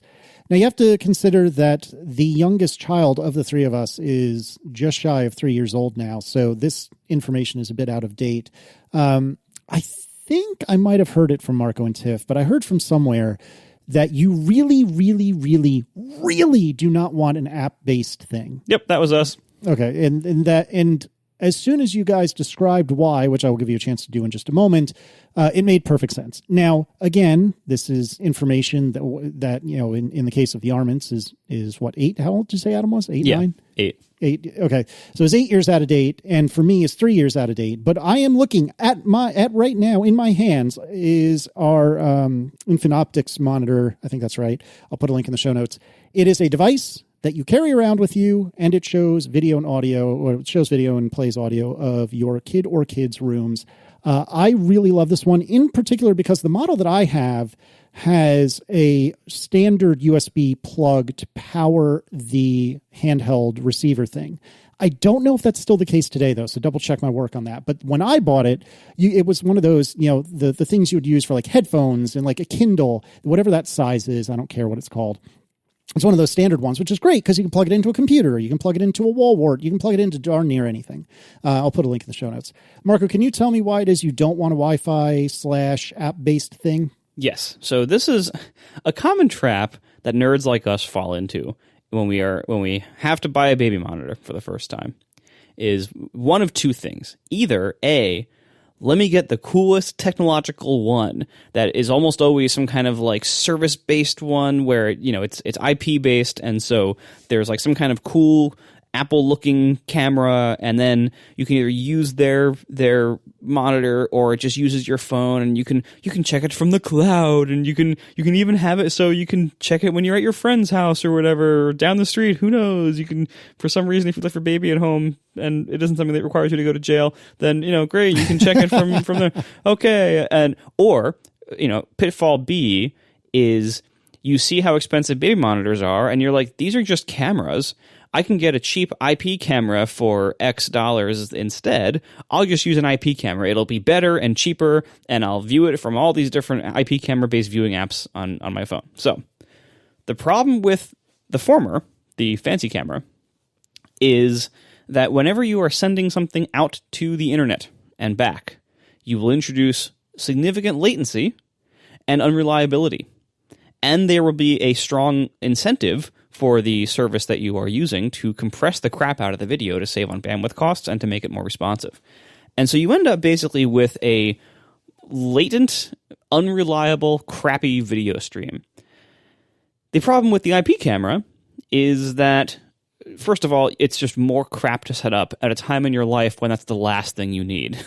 The last thing you need is to have like technical burdens to deal with and to be tech support for them when they break, and anything that's like fragile or complicated at all. You don't need that right now.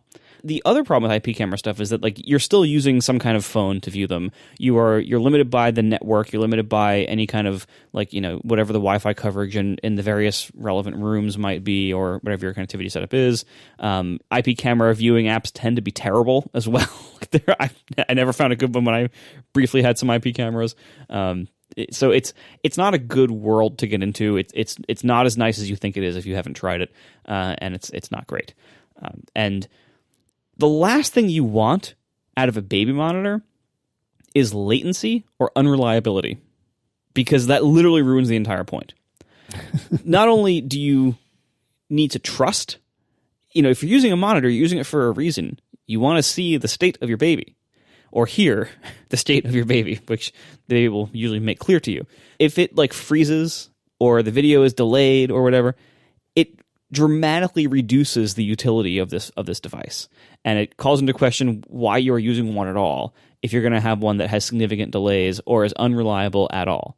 And my experience 8 years ago was that the IP-based solutions, including the fancy cameras and everything, were unreliable and full of latency and had dropouts. And like the picture would just freeze for like 30 seconds or a minute or more. And it's like, okay, well then you're telling me this is the state of my baby, but it's actually out of date, and I have no way to tell that.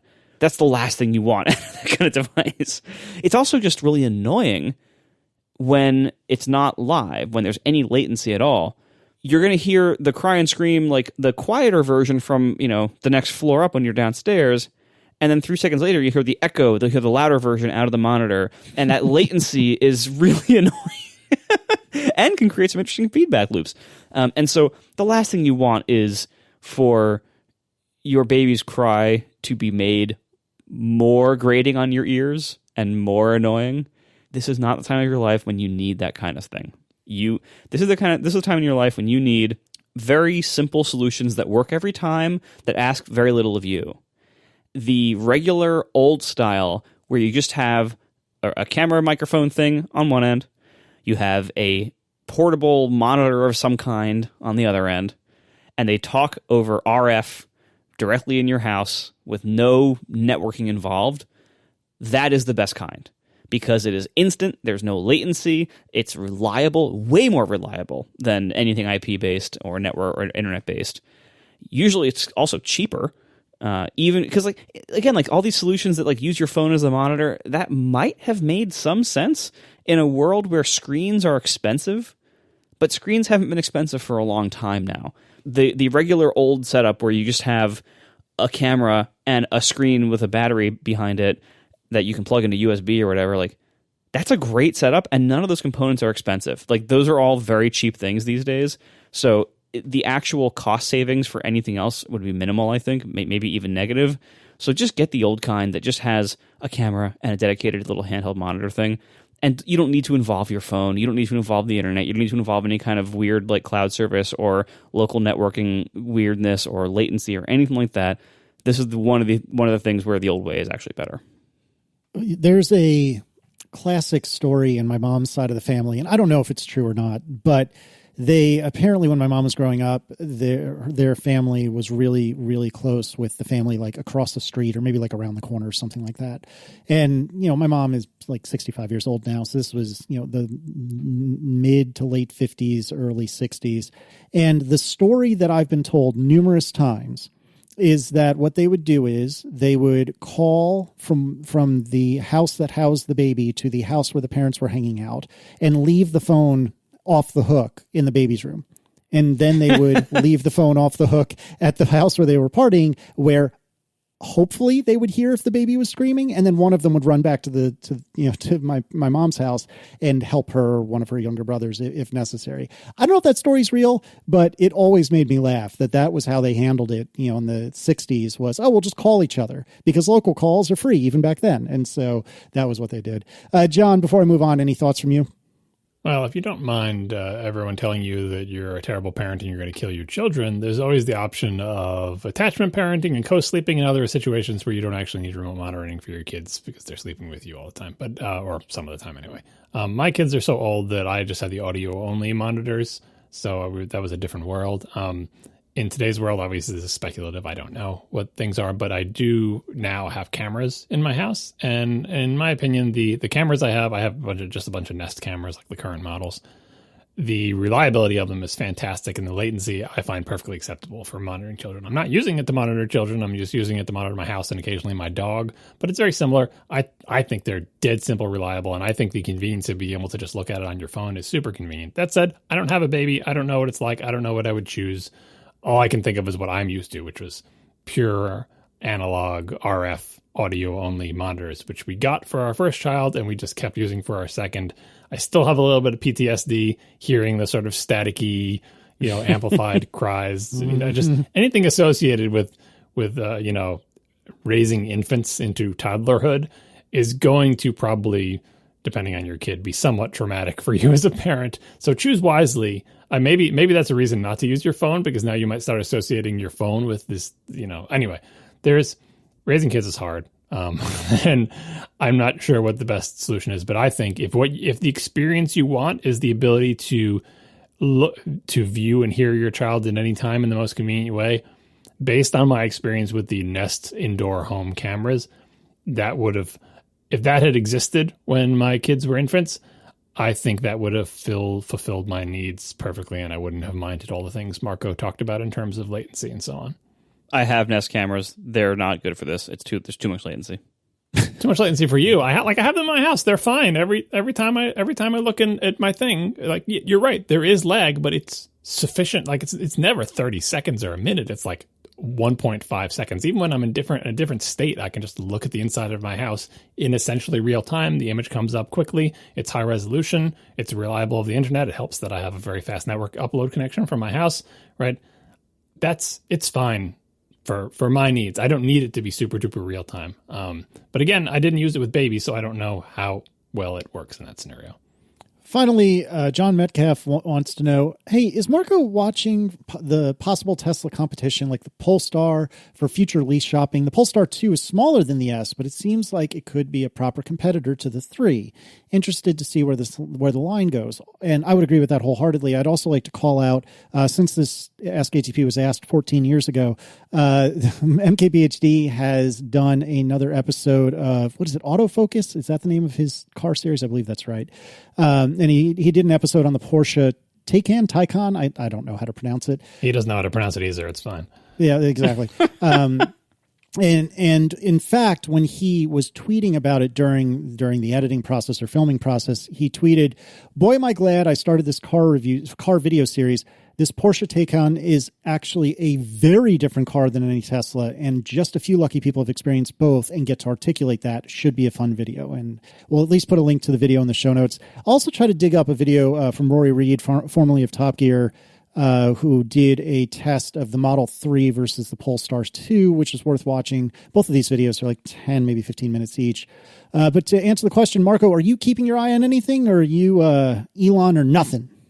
I am very, very happy with the Model S as a car. I'm less happy with Tesla as a company and Elon as a person, but I am very happy with the Model S as a car. It is an incredible car. There's no other car that I want right now, even with all these new options. One of the things I like so much about the Model S is I love that it's a car-shaped car and that it has a absolutely massive cargo capacity because it is a large car-shaped car with a giant lift-back trunk. That is something that I think only the Taycan even come... Taycan? How do you say it, John? What's the right way? I don't know. I always forget. I'm pretty sure it's I thought it was like tying your shoe and con man. But I don't remember. All I know is that it's not any of the obvious 5 ways that occur to you to say it. I'm pretty sure maybe it's... Oh, God, I think it's Taycan. Anyway, we talked about it on this very show. That's why when Porsche officially told us how it was, but none of us remembered it, and now we just do whatever the first thing comes into our head is. Yeah. Well, I think Porsche should be used to Americans mispronouncing all their names. Anyway, so that, I think, is what comes closest to what I'm looking for, but it is worse at being a car-shaped car with a massive cargo capacity than the Model S is. Like, I know it's better in other ways, according to some of the reviews, but it's worse in that way. And so I actually still am very into the Model S for what it is, the size and shape and cargo abilities that it has. Because of that, I'm not really shopping around still. But, I still have another couple of years before this lease runs out, so I'll see what happens then. And by the way, we talked about many of the alternatives to this in an extended bootleg version of the thing. That some people are upset that they didn't get to hear that. Oh, I have to become an ATP member to hear that. That is absolutely the type of thing that we have always cut from the show. You've always been missing that, whether you knew it or not. We always talk about crap that does not make it into the episode way after the real episode ends, right after the after show ends. You've always been missing that. But now, if you become an ATP member, you have the option to get a recording of the live stream, and you can actually go back and listen to that if you care about it. So you shouldn't feel like there's suddenly something behind a paywall. This wasn't even behind a paywall before. It was invisible to you unless you were there at the live recording or you had someone who recorded the live stream. So Anyway, hopefully, Casey, we can find that for the show notes. If you want to hear an extended discussion of, what was it? I can't even remember the name of it. What the hell's the name of that company? The Lucid Air? Yeah, the Lucid Air. If you want to hear a discussion of that and a long extended discussion of Marco saying how he still likes Tesla. No. I still like the Model S as a car. Very different from I like Tesla the company or Elon Musk the person. Yeah. It was shorthand. We were talking about like all the advantages and disadvantages of the drivability and the charging network and this promised car that is not yet shipping and what it supposedly has. And since then, Tesla has had an event about their advances in battery technology that could change the equation again because the Lucid Air was exceeding Tesla's current stats, but then Tesla comes out with their new technology that says is going to give their cars more range. Anyway, if you want to hear that, atp.fm/join, you can go find the old bootleg and then find that segment and hear us talk about it way more than any person should ever want to hear us talk about it, which is why it gets cut from the episode and has always been cut from the episode. You're welcome. Yeah, exactly. All right. Thanks to our sponsors this week, Squarespace, Customer.io, and ExpressVPN. And we will talk to you next week. Now the show is over. They didn't even mean to begin, 'cause it was accidental. Oh, it was accidental. John didn't do any research. Marco and Casey wouldn't let him, 'cause it was accidental. Oh, it was accidental. And you can find the show notes at atp.fm. And if you're into Twitter, you can follow them at CASEYLISS. So that's Casey Liss, MARCOARMENT, Marco Arment, SIRAC, USA Syracuse. It's accidental. They didn't mean to. Accidental. Tech podcast so long. I want to understand how USB-C works, and I don't mean like the ones and zeros way, but let me try to explain. I have a USB-C to USB-C cable coming out of the back of my iMac Pro, and it stays connected to my iMac Pro always. And approximately half the time I plug in my iPad with like the Magic Keyboard, directly into the Magic Keyboard, or sometimes the iPad itself. About half the time the iPad will charge, and about half the time it just sits there. I have always left the one end of the USB-C cable plugged into the iMac Pro, always. And only about half the time will it actually charge the iPad. But every single time, if I disconnect the iMac Pro side, so it's already connected to the iPad, and I say, oh crap, it's not charging again. I disconnect the iMac Pro side, connect it again, immediately the iPad starts charging. I know very little about this, but I know enough to know that there's some amount of like implied priority based on what's getting plugged into what first. But I can't for the life of me understand why this only works sometimes. So can one of you please explain to me, how does USB-C work? Because apparently I don't get it. Does anybody know how USB-C works? Touche.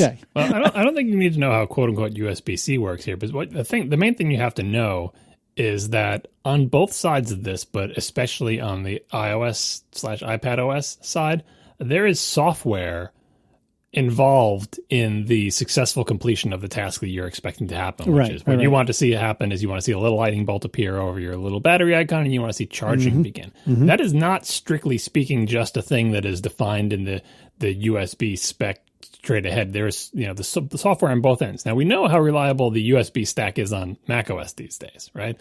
And then on the flip side of that, even on iOS devices, I very frequently get into situations where I'll plug, say, my phone into a computer with the lightning cable in this case, and you'll be like, why is my phone not charging? And then eventually, 37 seconds later, oh, boop, and now it's charging. The software part of it is what I would blame for all of this. It's a combination of the USB spec and power delivery, but also mediated by software control over charging, specifically on the iOS side, combined with the software bugs in the USB stack on the Mac. I think that totally explains this problem entirely. Like that because there's software on both ends and because we know there's weird bugs on both of those things, you have that happen. The thing that annoys me, speaking of connecting iOS devices to Macs, is one of the reasons I'm frequently connecting my phone or my iPad in rarer cases, to my Macs is to get the photos off of them because Apple doesn't understand how families work, and I have to do that whole photo library thing, right? And so what I want to happen is I want to plug in my phone, and you plug it in, and I have the thing turned off where like I never want to plug in my device and have it automatically launch photos or music or whatever, because I hate that. So that's all turned off. So I have photos already launched. It's in the foreground. I plug in my phone, and Photos reacts, and if I click on the device in the sidebar, it says, please unlock your iPhone, or please unlock your whatever. By the time I see that screen, most of the time, my phone is already unlocked. And it will continue to say, please unlock your phone for like 67 seconds. It will just sit there, and it will just say, please unlock your phone. And it took me so long to figure out that I shouldn't keep disconnecting and reconnecting my phone and unlocking and doing all that stuff. Instead, I should just sit there and wait. Because even though it says, I can't do anything until you unlock your phone, please unlock your phone, it's lying. It's totally lying. You just let it sit there, and eventually it says, oh, I guess your phone's unlocked. Here are your photos. It takes forever because I have a ton of photos, but the UI absolutely lies to you. And if you take it seriously and try to solve the problem by unplugging various ends and putting it back in, trying to launch the Photos app on your phone before you unlock it, and just forget it. It's all filled with lies. And I think that's the same type of thing where it's like, I made the hardware connection. Why is the software thing not happening? It's because on both ends, there's some kind of software mediation of the hardware connection. And to get all the dots to connect and the stuff to flow takes a little while. I think Photos really isn't aware that my phone has been unlocked because the phone hasn't told it through whatever software mediated protocol that exists between Photos itself specifically and my phone. So, yeah, and I can't imagine how regular people deal with this, because if they're staring at a screen for a minute that says, please unlock your phone, and their phone is already unlocked, they're going to do the same thing I used to do, which is like, I guess I'll unplug it and try replugging. And you'll never make it that way. You have to just plug it in, unlock it, and put it on your desk and walk away. And then come back later and be like, oh, there's my photos. Yeah, it's just frustrating. That being said, even though USB-C does have its problems, and Marco, you've been banging this drum for a while, I am very ready for the all USB-C lifestyle. Bring on the iPhone 12 with USB-C. I'm ready. Oh, that would be amazing. Honestly, it's not going to happen. I don't think so either. They're just taking away all the cables. Isn't that the predominant rumor, that the iPhone will never go USB-C? It'll go right from Lightning to nothing? That was one of the rumors. I haven't heard about that recently, but I'll tell you one thing. If that is the plan, I'm not excited about it. Yeah. Same. I don't think that was the rumor for this year, but I think it was like, nope, that's the future. It's going to be Lightning, iPhone 12, and then all of a sudden nothing. Yeah, I mean, Apple changes their mind sometimes on things, and sometimes these rumors are wrong, and so who knows what will happen. Mm-hmm. But I think the most likely scenario for this year's iPhones are Lightning. Like, I don't think they're going to change that. I wish they would. I wish they would go USB-C, but I don't have high hopes. Yeah, I think that the iPhone 12 case already leaked, didn't it? I tried to save a link to it. So I always like to save the link to those leaks just so when the phone does come out, I can look back at them and say, was this leak right or not? But the cases have leaked for most of the iPhones for the past many years, like the actual literal part. And if you look at it and then the phone comes out and you look at that part's leak, you're like, yep, that was it. You look at the iFixit teardown and you can tell like the inside little flanges are all exactly the same. It's like totally leaked. So I don't recall in that leak. If that leaked case had USB-C, it would have been a big to-do. And there was no big to-do. I think it was just like, yep, flat sides, here it is, iPhone 12. I am all in on the flat sides too, though. Yeah, that's true. I'm kind of dreading the flat sides. I know we haven't talked about this too much, but I've been talking about it in the context of the iPad. I always have cases on my phones, and flat sides make for fatter cases, right? The slim, still. You know what I mean? Like, that's why that's why I mentioned on Twitter, like, I was thinking, like, what it would be like to have an iPhone 12 bumper, right? Because flat sides, hey, you can put a bumper on a flat side thing, and that, gives you some protection with a little bit slimmer of a case, but it does make it fat. I don't know. I'm probably not going to use, this is my year, by the way, which is why I care about this. I'm getting the iPhone 12 or whatever when it comes out. Oh, congratulations in advance. Yeah. So I don't know what I'm going to do. I don't know how, and the thing is, I won't be able to just go to a store and feel how they feel in the cases. I'm going to be buying this thing blind and crossing my fingers. Yep, that's what we all do usually. We're not patient. Not most of us, anyway.